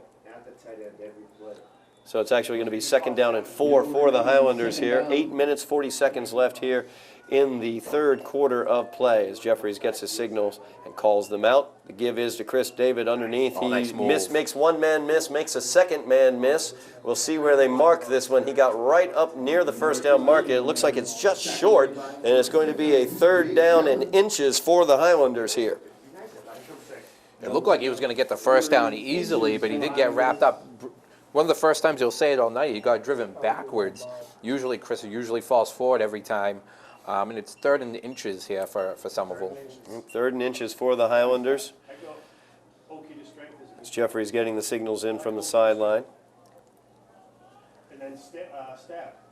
He's got Gio Pierre at the top of the formation. Shaq Joseph out wide to the right at the bottom of the screen. The give is to Chris David. Good penetration there by Concord Carlisle, but he's able to avoid it once again. Good elusiveness in the offensive backfield. Chris David makes that first man miss. He's able to get the first down, and a big job there moving the chains for the Highlanders. Yeah, I mean, it looked like they had the potential to get him in the backfield. They're just a split second late, and he finds the hole, spins out of a tackle, and gets a gain of about 5 or 6. Yeah, just what he needed for the first down across midfield. And the Highlanders now have it at the Patriot 46-yard line. Their first drive of the second half, leading by 4, 24-20. David just came off the field, so freshman Fred Caston is now in the backfield. Fred Caston back in the backfield along with Henry Augustin as well. 2 receivers up top. As Jeffries gets it, he's going downfield to Shaq Joseph, and it is incomplete.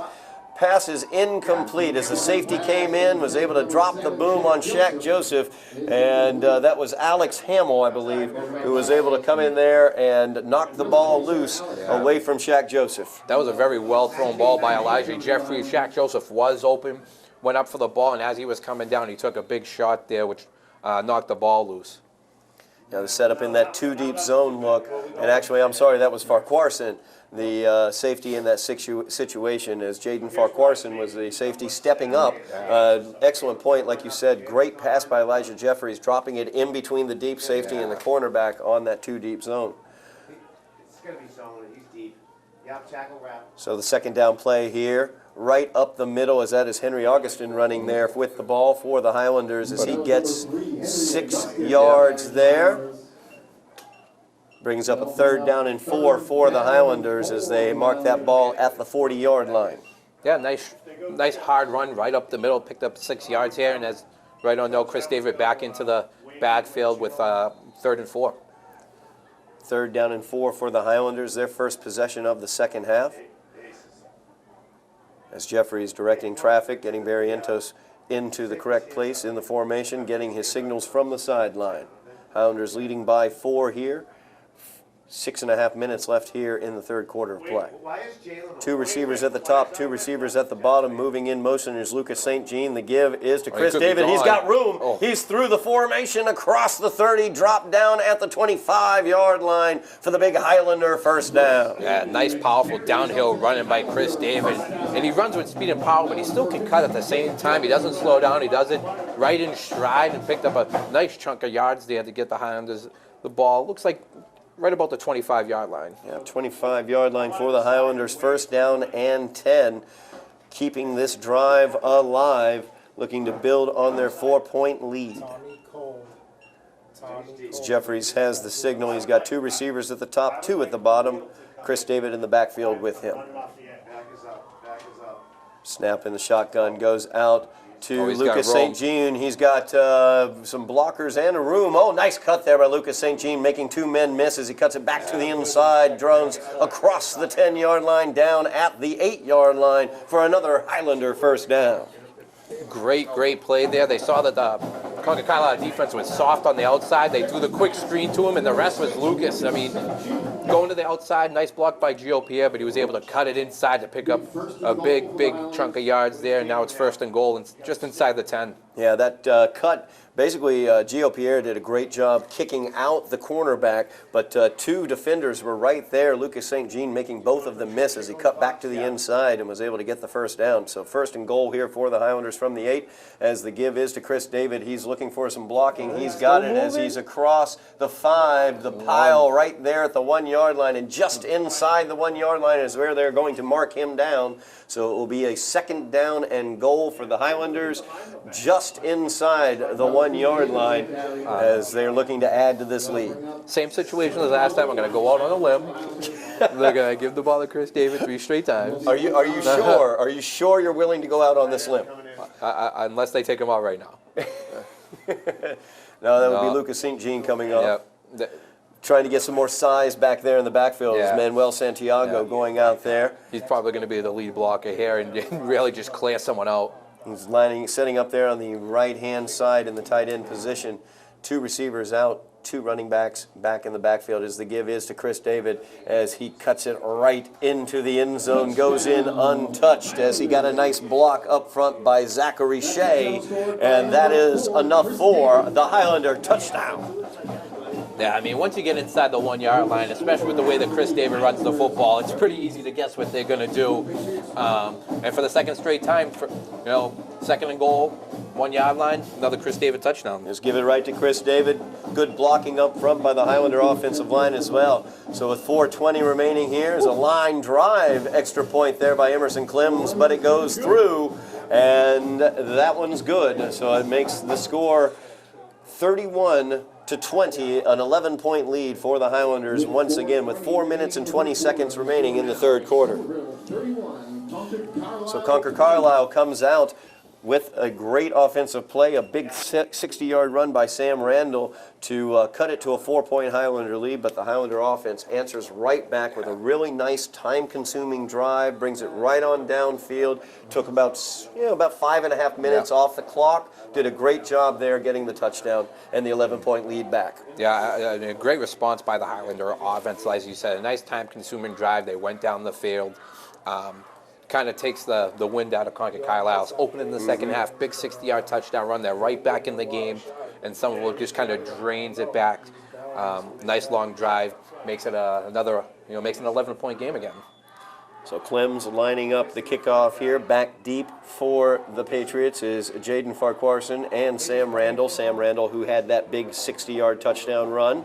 So dangerous return men for the Patriots.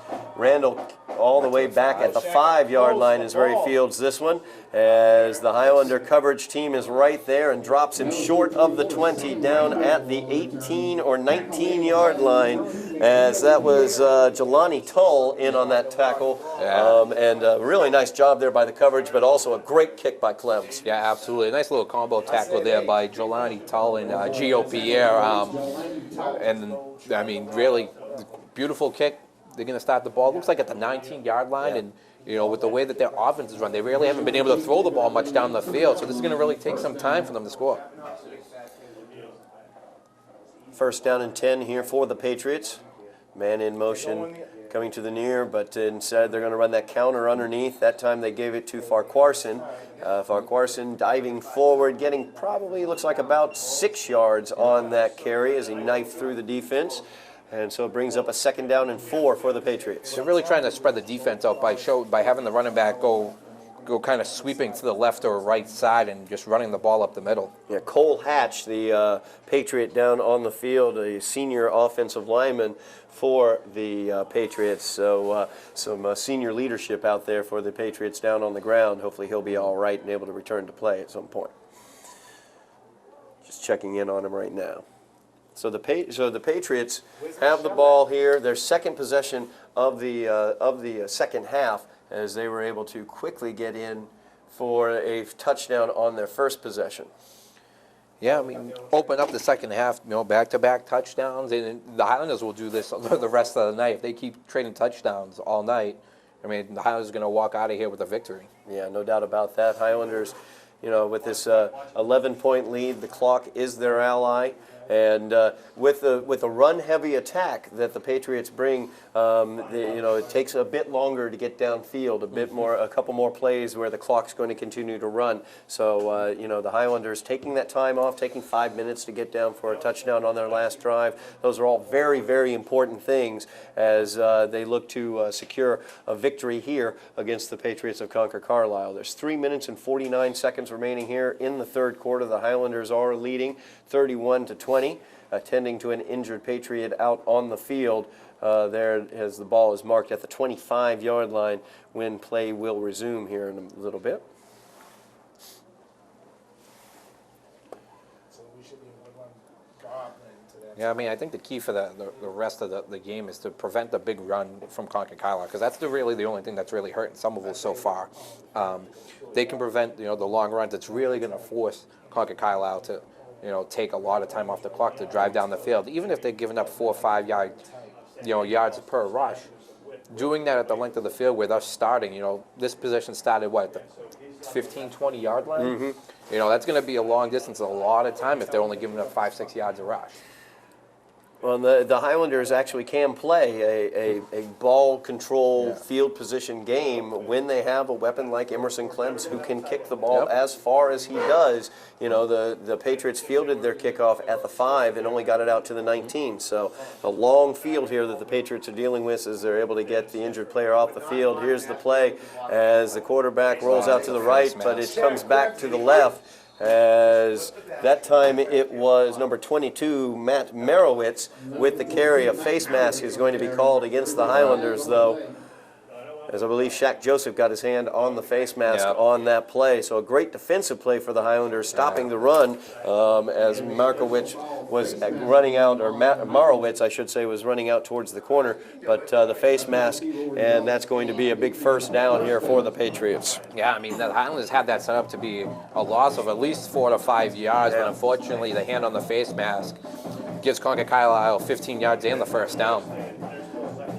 So the Patriots will get the ball now at the 36-yard line. First down and 10 from their own 36-yard line. 3.5 minutes remaining in the third quarter of play. And the give is to Randall. Randall slips through one tackle. He slips through another tackle. Only 2 guys might be able to stop him. Shaq Joseph looking to stop him there. He slips through Shaq. Now he's got a blocker as Lucas St. Jean looking to stop him. One man to beat, and he does, as Lucas St. Jean could not get him. And there's Sam Randall with another big run for a touchdown. It's going to be about a 63-yard touchdown pass. It looked like the Highlanders had him at the line of scrimmage. No one really wrapped him up, and then the rest was all Randall, making people miss, and once again, kind of like on cue what we said, to try to prevent that long run. Yeah, the big long run there, running through some arm tackles, I believe, Sam Randall, and was able to, nobody was able to line him up, basically, and drop him with a good hit. A lot of arm tackles that he seemed to run through, and he's just too powerful of a runner. You're not going to be able to bring him down by just trying to grab him. You got to wrap him up. You got to put your weight behind it. You got to hit him hard. Not able to do that in that situation, so it's a 5-point lead for the Highlanders pending the point attempt. It's going to be a 2-point conversion attempt here for the Patriots. So they have a full house backfield. The give is, it's going to be a play-action fake. It faked me out as well, and that is incomplete as it was overthrown towards the outside, near side of the end zone. So it is going to remain a 5-point Highlander lead as the Patriots unable to convert on the 2-point conversion. So the Highlanders lead 31-26 with 3 minutes and 15 seconds remaining in the third quarter of play. Yeah, I mean, just a big play by Sam Randall. That's his, let's see, his 1, 2, 3, his fourth touchdown of the game, giving him over 20 for the season now. He's got that combination. He talked about it, Sal. He's got enough size that he's a powerful runner, but he's got lots of speed as well. So it's that double, danger that you've got at the running back position. Chris David, we've talked about his powerful running and his speed as well. But Sam Randall, a very, very powerful runner as well, as you saw, as he was able to run through multiple tackles on that touchdown, but also showed that speed as he was able to outrun basically Lucas St. Jean as well as Shaq Joseph. I think the only difference between Randall and Chris David is just their size. I mean, Chris David is he's got a lot of size to him when he's running the ball. Sam Randall's a little bit smaller, which in my eyes makes it a little bit more impressive how he's able to run so hard and make people miss. A little pop-up kick here. It's going to be fielded at the 29-yard line by Lucas St. Jean. A fair catch called there. It's actually going to be marked at the 30-yard line. So the Highlanders will begin their second drive of the second half from their own 30-yard line. 3:15 remaining here in the quarter. Third quarter, that is. There's a flag on the play. Oh.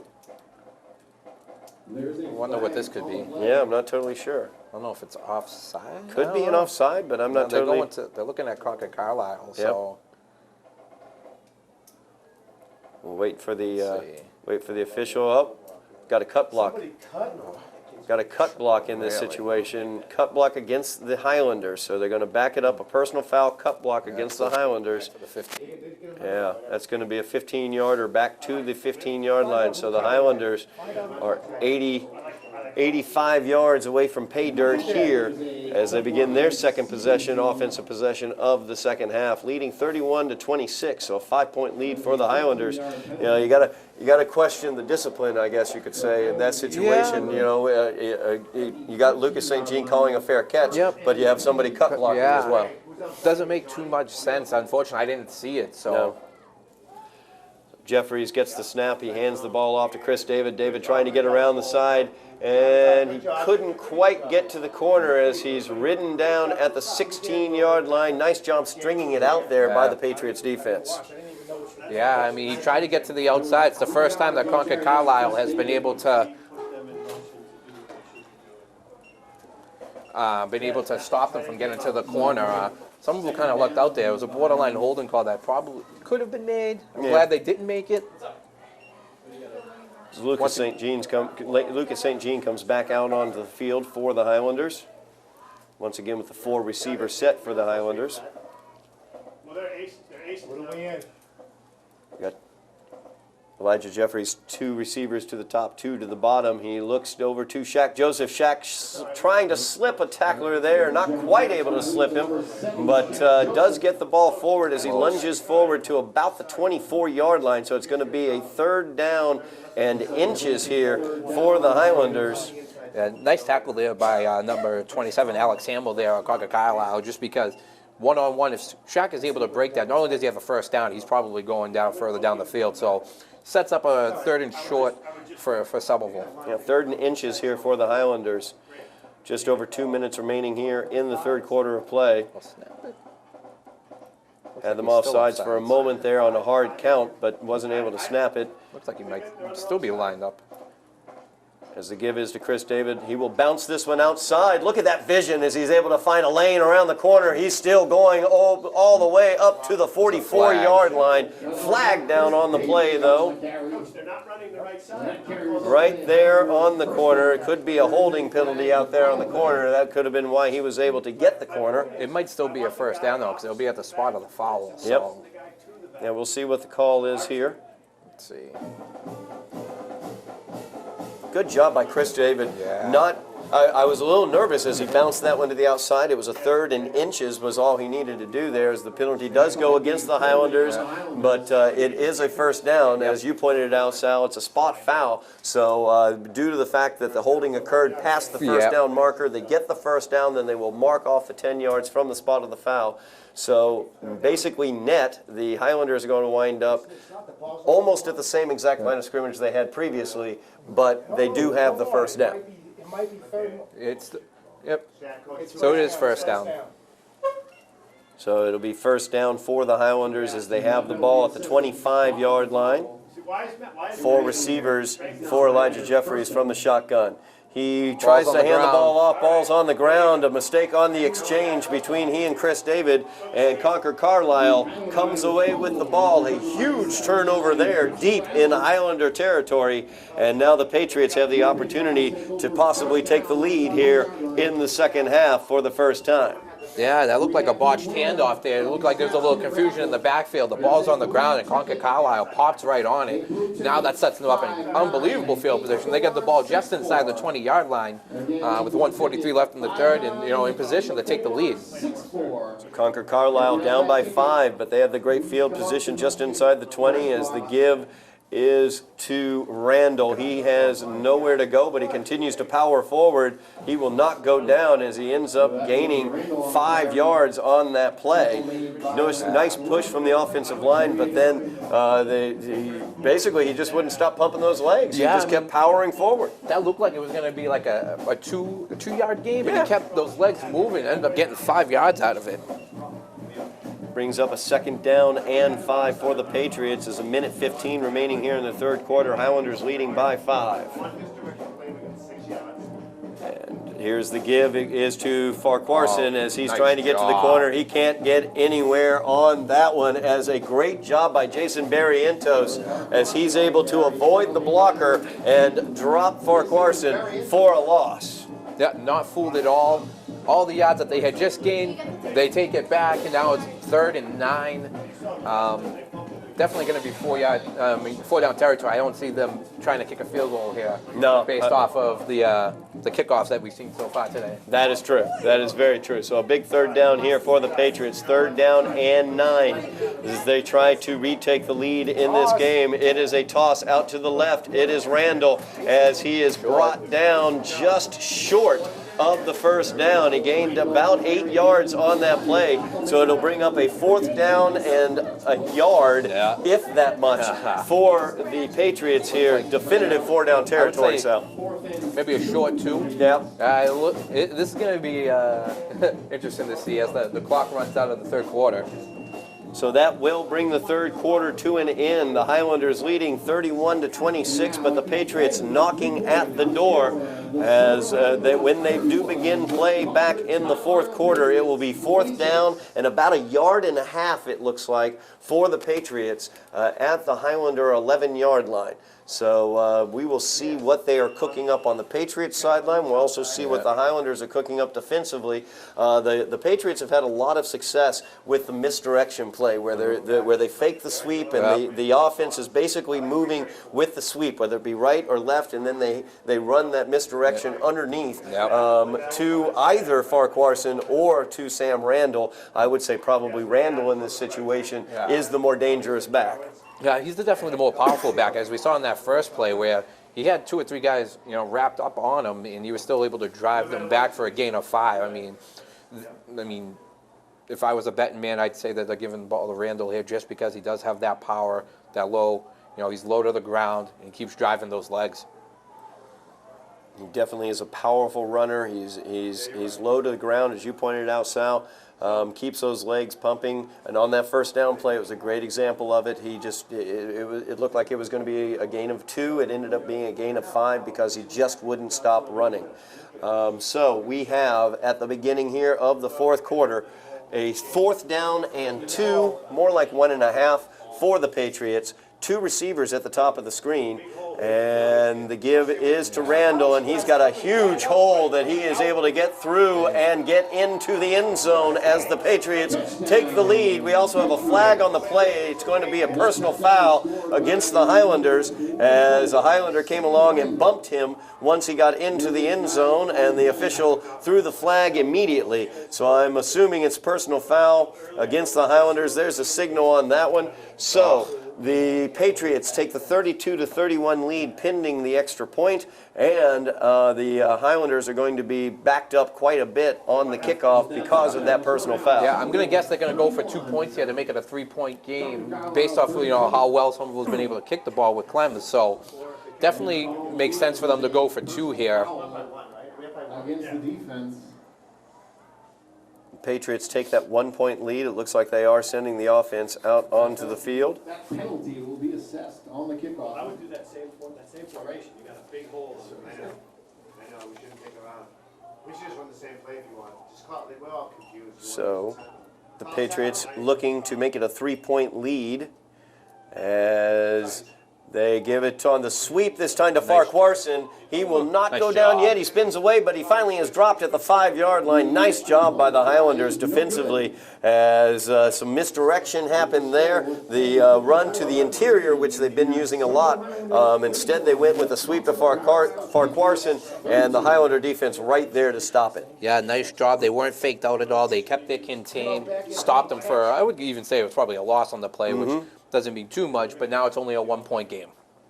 It is a 1-point Patriot lead, 10 minutes, 54 seconds remaining in the game. 32-31 is the score as the Highlanders will receive the kickoff, but they will be backed up because of the personal foul on the touchdown against the Highlanders. The kickoff will be moved up 15 yards. And that's big just because we know Carlisle's not, they haven't been able to really kick the ball down the field. So at this point, you're going to see the Highlanders probably catch the ball, probably what, the 15, 20-yard line, maybe a little further back. Yeah, maybe even the 10-yard line, honestly. I mean, they might start with they potentially could start with the worst field position of the day.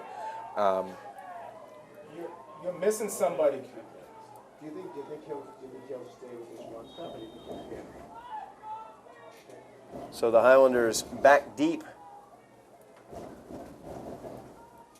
We're waiting the kickoff. And this one will be fair caught at the 11-yard line by Lucas St. Jean.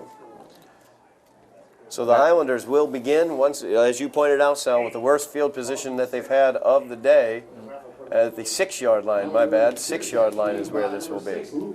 Yeah, interesting decision to call for the fair catch. I think he didn't realize how much more time that he had, that he actually could have set his feet and drove the ball up the field a little bit, but I mean, it's time for the Highlander offense to stay consistent. They've only had, the only time that they haven't scored is the few times that they turned the ball over. Yeah. They haven't been forced to punt. That's I don't think true. we've seen one punt all day from either team. You're right.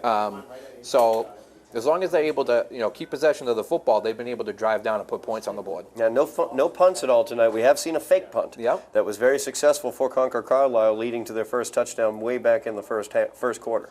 And the give is to Chris David. Oh, He's got lots lots of of space. room. He makes a safety miss. Oh. He's around to the outside, running down the sideline, across the 40 to the 43-yard line, 42-yard line. No, they're going to say he stepped out at the 39, but a huge run there for Chris David as he busts up for 33 yards there. Huge hole by the Highlander offensive line, and the rest was Chris David and I believe it was Henry Augustin downfield blocking in. Lots of room, nice little cut to get to the outside, and a huge play for Somerville on first down. The Highlanders trailing by 1 here, 32-31. 10 minutes, 45 seconds left in this game as the Highlander offense looking to retake the lead. Coach, he's even. Is this jet sweep your way? Jet sweep? And St. Jean in motion. They go against that, run it out to the left side with Chris David, and that is a gain of about 4 yards, maybe 5 yards before he is knocked down. The clock continues to run as he was hit before he went out of bounds, and so it brings up a 2nd down and 5 for the Highlanders. Yeah, nice first down play by the Highlanders. They faked the jet sweep, brought Chris David underneath, and was able to pick up a nice 5-yard gain there. So it brings up a 2nd down and 5 for the Highlanders. Can Trinkle come back inside a little bit?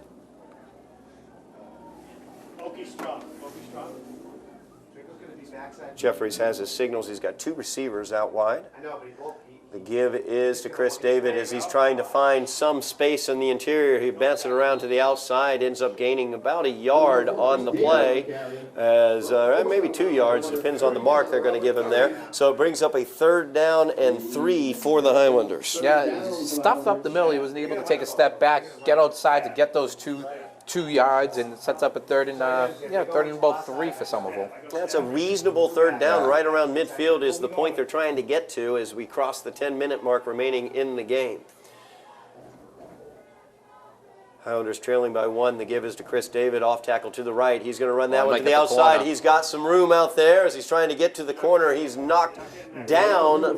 Before he goes out of bounds. Actually, he's forced out of bounds. They are going to stop the clock there as he was able to get the first down to the Patriot 44-yard line. So a big first down there for the Highlanders across midfield.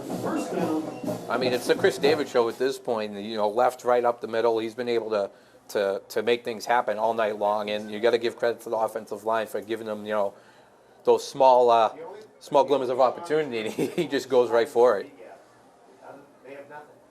So Highlanders trailing by 1 with the ball. Under 10 minutes remaining in the game as Elijah Jeffries gets his signals in from the sidelines. He's got 2 receivers. He's got Gio Pierre at the bottom, Shaq Joseph at the top. He's looking down for Gio as Gio going downfield. There was contact on that play. Gio looking around for a flag, but they're going to say it was incidental contact. Got their legs kind of caught up together. I mean, if Gio's able to stay on his feet, he has a step in where he's able to make that catch. It was a beautifully thrown ball by Jeffries. It was to the outside, only to a spot where Pierre was going to be able to catch it. Unfortunately, the feet tangled up a little bit, and he went down, and there was no flag. Yeah, Elijah's gotten better and better this season at that pass, throwing the pass only where his guy can get to it. Yep. And he's done an excellent job with that so far today. Unfortunately, Gio Pierre got his legs tied up with the defender and was knocked to the ground. So we bring up a 2nd down and 10 here for the Highlanders.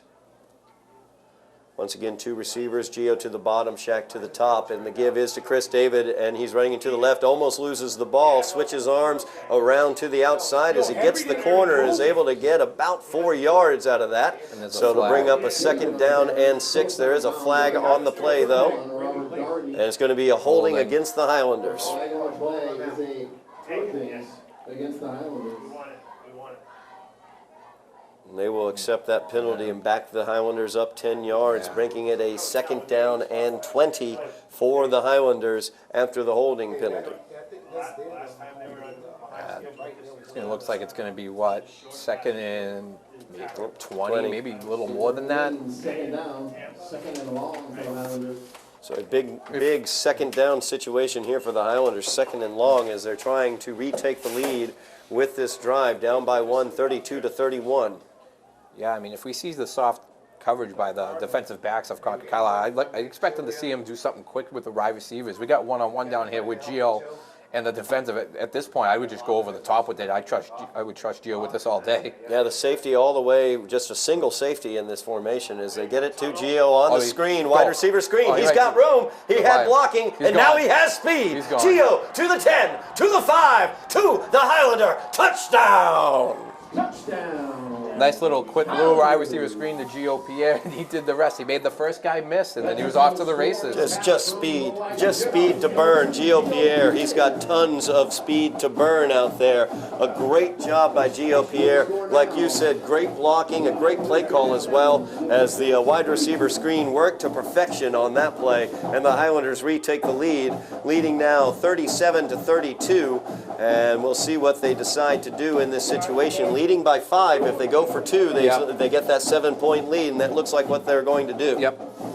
Right call there, you know, just even kicking the extra point does nothing here, because all it takes is another touchdown for them to take the lead. So you go for, you go for 2 to make it a 7-point game. So the Highlanders looking for the 2-point conversion. Jeffries has it. He will keep it as he fakes it to Chris David, and nobody can touch him as he goes across for the 2-point conversion. And the Highlanders retake the 7-point lead, making it 39-32 as the Highlanders lead by 7 with 9 minutes and 12 seconds remaining in this game. A huge drive there for the Highlanders, answering back as the Patriots were able to turn a fumble into points and retake the lead against the Highlanders. The Highlander offense able to answer back, though, Sal. Yeah, great, nice long drive. You got to consider they started this drive on their own 6-yard line. Absolutely. Drove down the field, lots of big runs by Chris David, and it was capped off by the 54-yard touchdown pass from Jeffries to Gio Pierre, and the Highlanders are back in the lead. Yeah, they had to fight through some mistakes on that situation. The reason why they were pinned back at their own 6-yard line was due to a unsportsmanlike conduct personal foul after the touchdown by Concord Carlisle, and then on top of that, they had a holding penalty that backed them up even further during that drive, down to a 2nd and 20, and that's when they were able to hit that big screen to Gio Pierre for the touchdown. Yeah, I mean, you just got to see. I mean, they haven't let anything kind of bring them back. You know, so far today, the turnovers, even the penalties, you haven't seen them kind of drop their heads or lower their shoulders. They've been fighting this whole game, and they haven't let anything stop them so far. And we got about 9 minutes and 12 seconds left to cap off a win here. Yeah, no doubt about it, as the Highlanders kicking it away, Emerson Clems kicking it away. And this one's a bouncing ball fielded at the 16 by Farquharson. He is across the 30-yard line where he's met by a host of Highlanders and dropped there at the 32-yard line. So the Patriots, trailing by 7, will have the ball with 9 minutes and 4 seconds left in the game, as the Highlander offense able to retake that lead with that big wide receiver screen for a good 54-yard touchdown to Gio Pierre. And now it's time for the defense to step up. This would be a great time for them to force a turnover, Yep. get the ball back into the offense's hand to really, sail this one. Patriots with the ball. Easterday, the quarterback, gets the snap. The give is to Randall. And Randall has nowhere to go that time, as the Highlander defense does a great job on the interior. Who's down at the pile? Who's down at the bottom of that pile? That would be Marcus Thomas, as he came over from his linebacking spot and made a nice hit. He did a great job filling the hole there, and really delivered a nice hard hit to make it about a 2nd and 6, I would say. Yeah, 2nd down and 6 here for the Patriots. Highlanders completely happy with a 4-yard gain and let the clock run, as now we are across 8.5 minutes remaining here in the game. And the Patriots this time to Farquharson on the left-hand side trying to get to the corner. He's got nowhere to go, as the Highlander defense right there taking him down was number 8, Jelani Tall. Also Barry Entos involved in that tackle as well. A great job there by the Highlander defense. Yeah, perfect. They exactly what they needed right there. Looks like it was a no gain, maybe even lost about a half of a yard, but now it forces Concord Carlisle into a 3rd and long, and based off what we've seen off them all night, they haven't really shown the capability to throw the ball downfield. 3rd down and 6 here for Concord Carlisle. Easterday has struggled with his accuracy specifically, and the give is on the interior. It's to Randall. He's looking to power forward, but a great job by the Highlander defensive line and the linebacking core, as they're able to stop Randall well short of the 1st down. It's going to bring up a 4th down and 2 for the Patriots. And I highly doubt we're going to see our first punt of the night tonight, right now. So. Well, that brings up an excellent point, because if they're not able to convert on this, it sets up the Highlanders with tremendous field position, looking to possibly ice the game away with another touchdown. Yeah, absolutely. But first, the defense has to do their job here on 4th down and 2. I would key the middle of the football field. And it's a pitch out to the right. He fumbles it, and he's knocked down, as there's nowhere to go for Sam Randall on that play. Gio Pierre with the tackle, and just a mishandled pitch in that situation. The Highlanders take advantage of it. Gio Pierre knifing in, making the tackle, and a big, huge turnover on downs for the Highlanders. Yeah, they were looking to go to the toss on the left-hand side. The toss was a little bit low, and Randall wasn't able to get his hands on it, and by the time he did, he was well in the backfield, wrapped up, thrown to the ground, and now Somerville gets the ball on Concord Carlisle's 30-yard line. Yeah, great field position for the Highlanders, as they are looking to ice this game away, leading by 7 with the ball on the Patriots' 30-yard line, 7 minutes and 2 seconds remaining in this game. We have a penalty on the play. There's a flag on the play.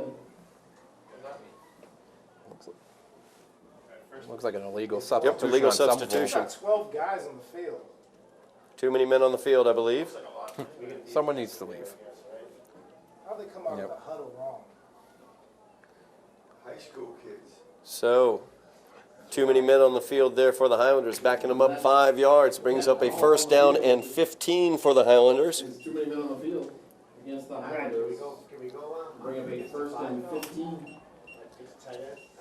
Jeffries has two receivers. He's got Gio Pierre at the bottom, but he hands the ball to Chris David. David through the formation across the line of scrimmage. Plenty of room. What a cut there as he makes another man miss, and he's in for the Highlander touchdown. 35-yard touchdown run by Chris David. Unbelievable cut. Made it look like he was going to the inside, opened up the out, and the rest was history. Just it was that field vision. We talked about it in the first half with Chris David. He's got power, he's got speed, but the two things that really set him apart, I feel, is his patience and his ability and his vision of the field. His ability to see where he needs to make those cuts. He showed some of that patience to let his blocks set up, and then just when he had the opening, he just knifed right through it to the outside, like you said, Sal, as Clems puts the kick to the left. No good. Clems drops that kick to the left. So Emerson Clems misses the extra point, and that makes it a 45-32 lead for the Highlanders, a 13-point lead for the Highlanders here with 6 minutes and 54 seconds remaining in the game. Yeah, the snap on that was high. It forced him to come up, come down. Kind of messed up the timing of the kick, so that's probably the only reason why it was no good. I mean, he's been on point the whole night, but huge touchdown by Chris David. Makes the Highlanders lead a 2-touchdown, 2-possession game, and with under 7 minutes to go, it's really pressure time for Concord Carlisle because they're going to need to score quick because they need 2 of them. They have unfortunately shown that they can score quickly as 2 60-yard-plus runs by Sam Randall, and they have used a quick strike offense with basically Sam Randall's legs here in the second half. So Concord Carlisle definitely not out of this game, and that missed extra point could come into play later as the 13-point lead for the Highlanders. Clems will kick this one away. Moving up to field, it is Sam Randall as he fields it at the 18-yard line, and he cuts right through the middle of the formation. Will anybody catch him? I don't think so. Sam Randall will go for the Patriot touchdown return of the kickoff. Looked like his knee was down when he caught that, by the way. I was thinking the same thing, Sal. It looked like his knee was on the ground when he caught the ball back at the 20. I think that's what Gio Pierre is saying as well, as he was walking towards the referee, pointing back towards where Sam Randall fielded that ball. It looked for all the world like his knee was down on the ground on that play when he caught it. I wish we had a replay here because it looked like his knee was on the ground when he caught it. So it definitely did, but unfortunately the call was not made. Sam Randall was able to cut through the coverage of the Highlanders for the touchdown return, and so now it's a 7-point lead for the Highlanders pending the extra point. And the kick is up, and it dunks off the upright. No good. So a 7-point lead holds for the Highlanders. 45-38 is the score with 6 minutes and 41 seconds left. You know, we talked about 2 explosive offenses when we opened out this game, Sal. We also talked about how, the coaches were being very aggressive there in the first quarter of play with their play calling and their decisions on 4th down as if they knew it was going to be an offensive matchup. Well, it's 45-38, and there's some more points that might be scored out there, Sal. Yeah, I mean, we still got 6 minutes and 40 seconds remaining, so who knows how many more points will be scored tonight. But, I mean, unfortunate. I would really like to watch the replay if we get a chance to see where it really looked like his knee was down when he caught it, but nothing we can do about it now. So nothing at all that we can do about it. You are correct, and I think the coverage team for the Highlanders felt that his knee was down as well because they normally are more aggressive. I would say going after the ball carrier on a kickoff.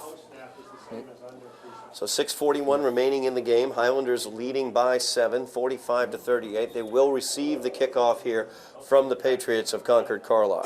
Yeah, I'd look for them to be a little bit more aggressive, not automatically call for the fair catch on this.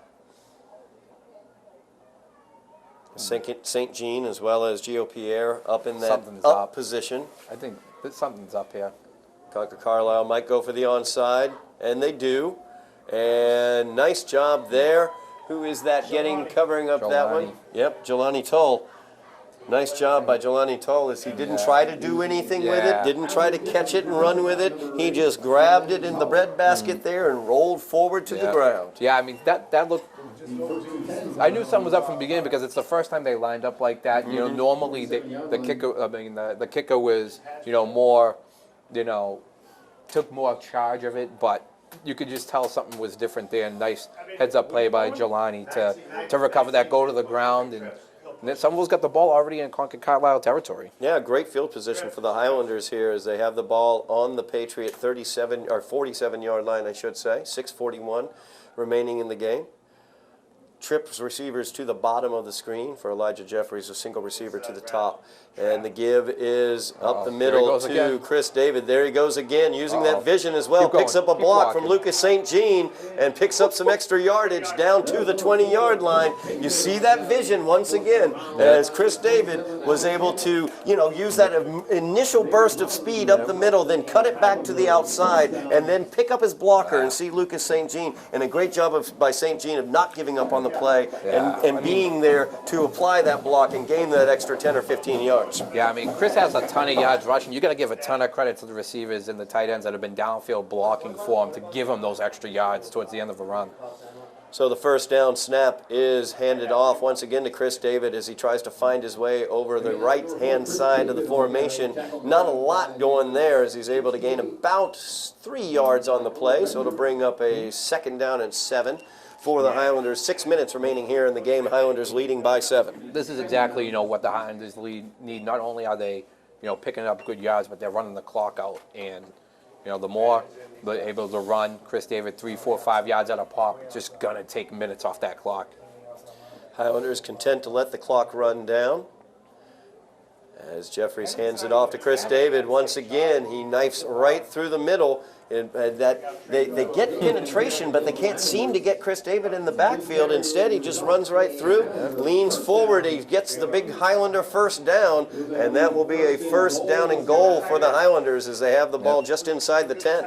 At this point, take your time. The running game's working perfectly. Don't try to rush the snap. Let's take as much time as we can off the clock. Also put that touchdown in. Yes, finish it with a touchdown, Right. preferably. Just kinda As like Chris that. David will just go ahead and get a touchdown on that play. Forget about taking your time, Sal. Right. Chris David said, I'll take the trap and I'll just run it right into the end zone. For the big Highlander touchdown there, so the Highlanders take the 13-point lead here, pending the extra point. 51-38 is your score. 5 minutes, 10 seconds remaining in the game. I think if you look at the score sheet later in this game, you're just going to wonder if anyone other than Randall or Chris David played today. Randall's got 6 touchdowns. Oh, and the extra point is blocked. As Sam Randall actually was who was able to get into the backfield and block that extra point. So a 13-point lead. We're going to see maybe it was an offsides. We do have offsides is the call. We had the flag on the far side of the field there. So a second attempt here for the Highlanders on the point after. I assume Sam Randall was the one who was offsides in that situation. I mean, he was back in the backfield before they snapped it. Yeah, he got in there pretty quick. I know he's quick, but I didn't think he was that quick. So here's the snap, and the kick is up by Clems, and it is good. So the Highlanders lead now by the score of 52-38, a 14-point lead for the Highlanders with 5 minutes and 10 seconds remaining in the game. Yeah, I mean, great drive by the Highlanders there. All set up by Jelani Tull, recovering that onside kick. Chris David drove all the way down the field. Got to give credit to the offensive line and the receivers. I know we've been saying it, but I don't think we can say it enough. No, we can't. Just an impressive job by that wide receiver core with their blocks downfield, allowing the running backs, to get, break open these long runs. We talk about, we've talked throughout the season about highlight reel type plays. We've seen for years, we've seen Gio Pierre making highlight reel type plays, but it's that blocking that we're seeing tonight from that wide receiving core. Shaq Joseph, Lucas St. Jean, Gio Pierre, Jason Barrientos out there really doing a great job on the perimeter, laying blocks and as well as downfield, getting those extra yards for Chris David. Absolutely. That was David's 5th touchdown of the day, all on the offensive side. We have Randall with 6 touchdowns, the last one on that kickoff return for a touchdown. You just mentioned the kickoff return Randall had. We'll see what the Highlanders dial up as they kick a little squibby kick right down to the 30-yard line. They were going to avoid both Farquharson as well as Randall on that play. Yeah, what I like there, you notice how they kicked it low to the left, away from Randall, who was deep to the right-hand side. Yep. Very, very smart play. With the way that Carlisle's offense has been going, you know, it's basically Randall. Yep. So, well, and in a kick in this situation, you're up by 14 points. There's 5 minutes left in the game. The 10 or 15 yards you're giving up in field position by doing that, completely worth it. So it is 1st and 10 for the Patriots. 5:08 remaining in the game. They trail by 14. And the give is to Farquharson as he tries to get around the left-hand side. Nice job there. Manuel Santiago, I believe, was involved in that tackle. Marcus Thomas is also there at the bottom. So a big tackle there for the Highlanders, dropping Farquharson after a gain of about 2 or 3. It's going to bring up a 2nd down and 7 now. We have a timeout taken by the Highlanders. Yeah, Anton Smith was coming off the field, grabbing his shoulder, and the Highlanders didn't have enough guys out there. So Coach Fenton noticed that, called the timeout, make sure we have, you know, he has all the right personnel out there. Yep. Well, and also very, very quick to the line of scrimmage were the Patriots. So great, quick reaction there by Coach Fenton as he saw what was going on. Didn't want to get caught out there in a situation with only 10 guys on the field. Yeah, and I mean, especially with, you know, so late into the 4th quarter, you know, you're going to expect the Patriots to try and really get as many plays in as possible. They don't have any time to waste, so from here on out, you know, right after the play's over, they're probably just lining up and running another one. Now, full complement of timeouts for the Patriots. Concord Carlisle has 5 timeouts remaining. 4 minutes, 44 seconds left on the clock. So, you know, the running game definitely not out of play at all for them with that number of timeouts, although they are splitting a receiver out here to the near side of the field. And they will roll Easterday out as he looks downfield, and that pass is complete as they were able to complete the ball downfield. And the 1st down, as that one went to Farquharson as he came out of the offensive backfield and caught the little slant around, a little delayed slant on that play. Like right now, it should be Liz. And this time Farquharson with the run. He'll try to cut it back to the other side. He has nothing doing there as he is knocked down just across midfield, about a gain of 2 on the play. So with 4 minutes and 15 seconds remaining in the game, it's 2nd down and 8 yards for the Patriots. They're going to go ahead and huddle up in this situation very quickly, get to the line of scrimmage. That was a great job by Marcus Thomas, forcing him to cut inside and giving him basically only a gain of 3. Easterday rolling out to the left. He is being pursued out there. The pass is complete downfield. We'll see what the flag is about, though. A flag is thrown. Could be an illegal man downfield in this situation, or possibly a holding penalty. We'll see which one, what it is. It may not be those two, but that's what I'm thinking it might be. I can't see it being on Somerville. We're talking it over right now. Looks like there are 2 separate flags on the field. Yep, there is a flag on the far side as well. So we'll see what we've got. Illegal man downfield. There's the illegal man. Personal foul, roughing the passer. But they offset. We're just going to go back and do it again. Against the offense, So 2nd down. illegal man downfield. So it'll bring up 2nd down and 7 once again for the Patriots with those offsetting penalties. Those penalties will offset. It remains 3 minutes, 54 seconds remaining in the game. Highlanders leading by 14. The clock is their ally as Easterday comes back from the sideline with the play. 2nd down and 7 here for the Patriots. Easterday takes the snap. He gives it off to number 27, Alex Hamill. Hamill downfield for a gain of about 8 as he will get the 1st down near the 40-yard line. Able to pick up the 1st down there, you know. The only thing, I mean, the penalty kind of helped the Highlanders because it ran a little bit more time off the clock. Yeah, so that definitely helps. And we're about, what, 3:40 left? About 3:40 remaining in the game. Still 5 timeouts for Concord Carlisle, not using any of them yet. As Easterday rolls out to his right, he will pass, and it is picked off by Shaq Joseph. He's got nobody to stop him, and there's a big old Highlander pick 6.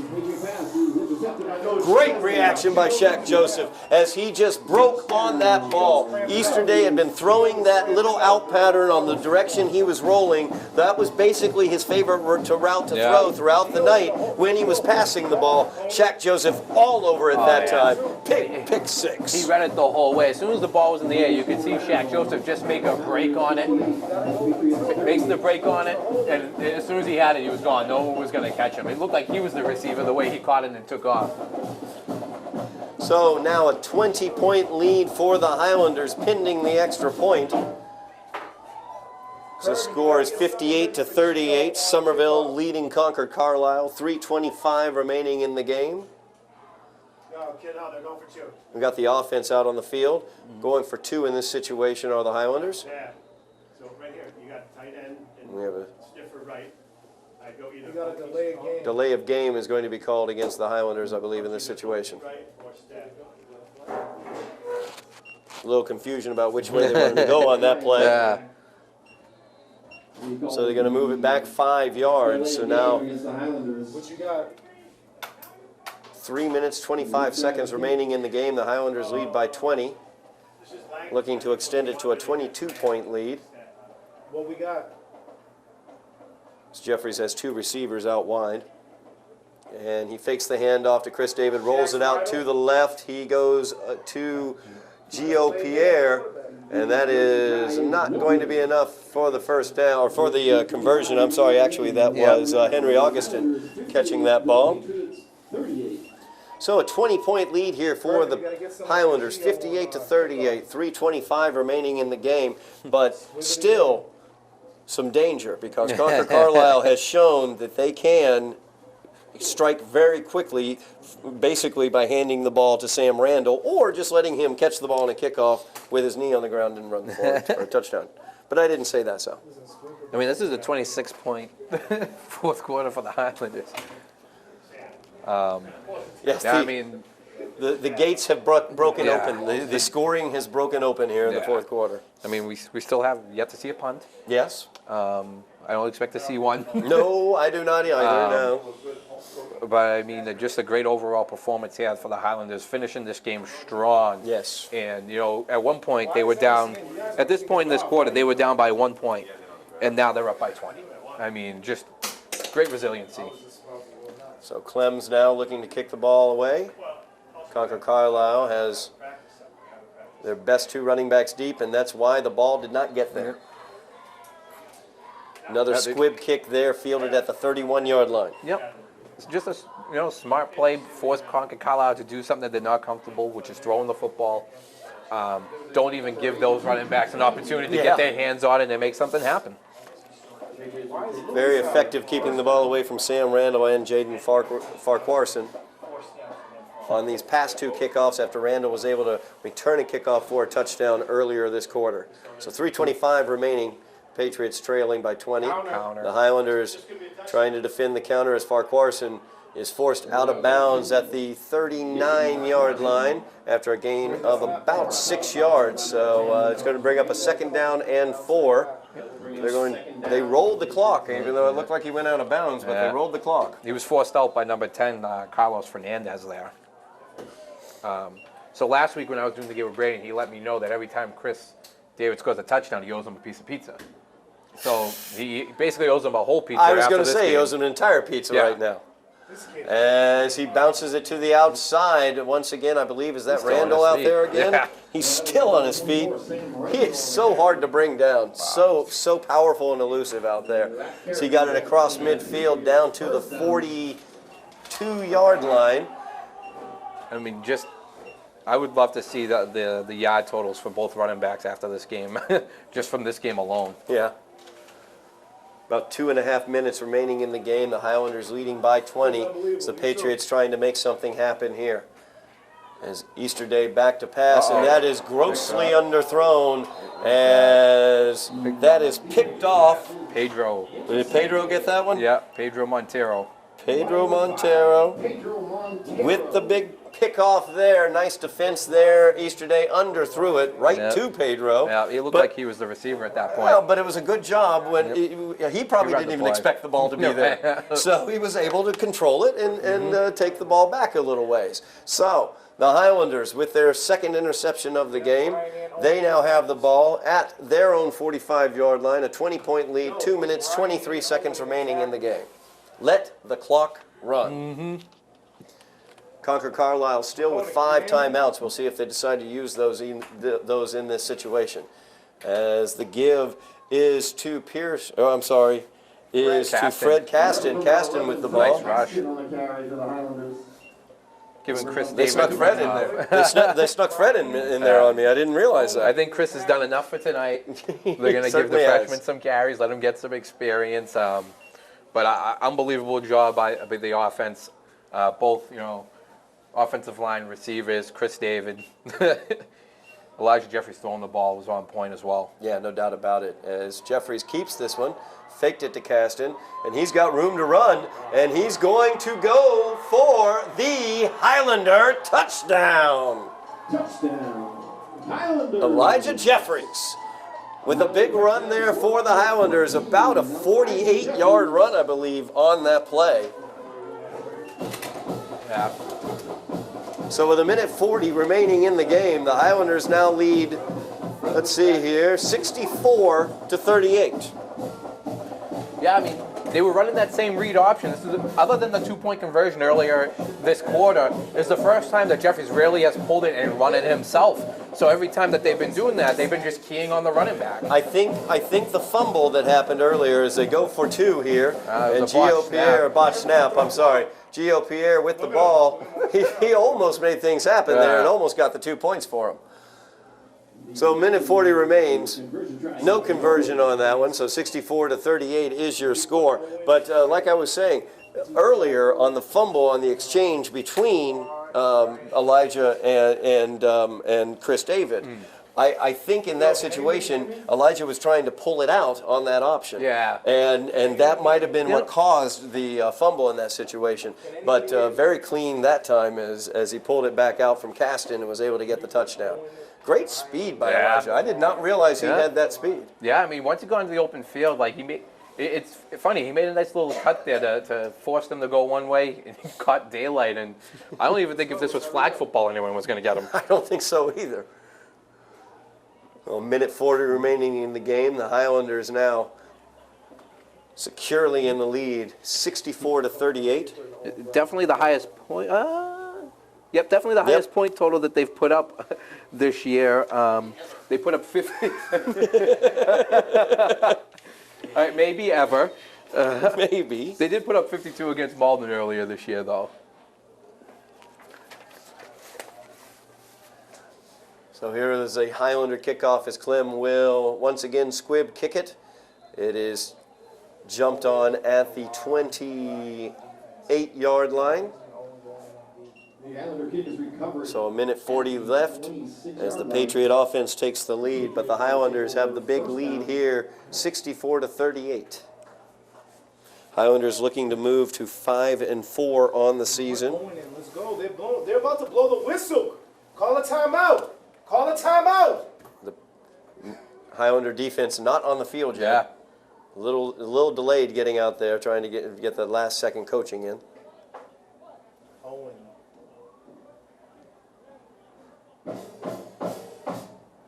There we go. Highlander defense now in place as Easterday hands the ball off. And with room to roam is number 31 this time, Robert Dougherty. And that was number 31, Robert Dougherty. Yeah, I think the Highlander defense, for the confusion, is they're trying to get in some of the younger players that really haven't played much today, or maybe even up until this point. So that's where you can see that confusion coming in. Well, Dougherty able to get the ball across midfield to the Highlander 49-yard line. 1:20 remaining in the game, the clock running. So the give is once again to Dougherty up the middle, and he showing some power there. It took like 3 guys to take him down finally. He gets 9 yards on the play.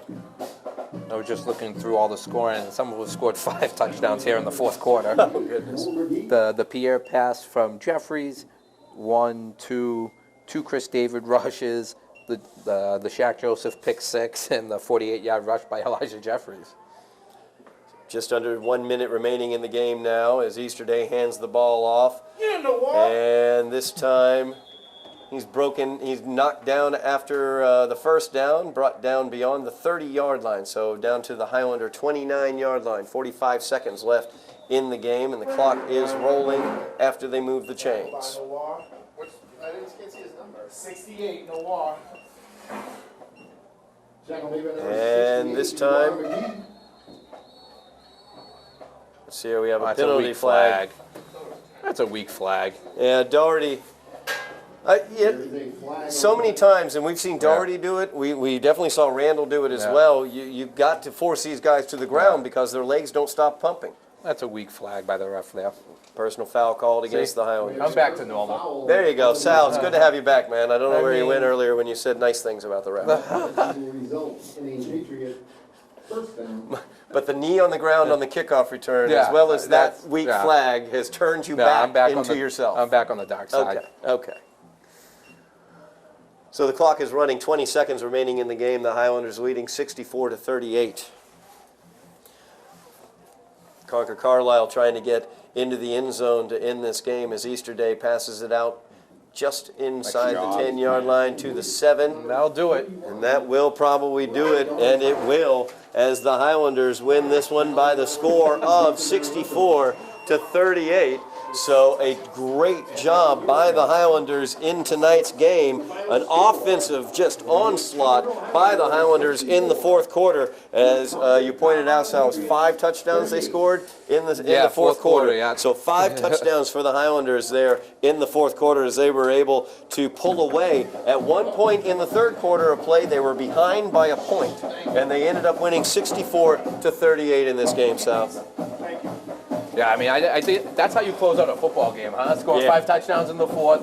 At one point in the fourth quarter, they were down by 1 point, 32-31. Yep. And then they just ran away with the game. It was just such an impressive performance there, especially in the fourth quarter, putting up 64 points. I mean, it improves them to over 500 now. They're at 5-4. Absolutely, at 5-4 this season, coming back after a disappointing year last year, a great end of the season last year, and they really built upon that, and they're having a great year this year at 5-4, over that 500 mark. So the Highlanders come away with the victory here against the Patriots of Concord Carlisle by the score of 38-64. Huge day for Chris David, huge day for the Highlander offense as well, the highest point total of the season for the Highlander offense. Yeah. There will be football next week. We do not know where it will be. We do not know who it will be against. However, there will be Highlander football again next week, somewhere against someone. But until that time, it has been a great night here at Dilboy Stadium as the Highlanders come away with the 64-38 victory over Concord Carlisle. Well, thank you very much, Sal. I appreciate it. This was a fun one. It has been a great one. Joe Constantine producing as well as on the camera, and Jeff Argenziano, our man on the field, although he gave us no inside information. He only gave me a few things. He told me to tell you about the pizza, and his groundbreaking news of that SHS is very confident. Well, that is great on the spot reporting by our man on the sidelines, Jeff Argenziano. Thank you very much for that. So it has been a great night here at Dilboy as the Highlanders come away with the big victory, 64-38 over Concord Carlisle. I'm Todd Harmon for Sal Mendoza and the rest of the crew here at Dilboy. You have been watching Somerville Highlander football on Somerville Educational Channel 15.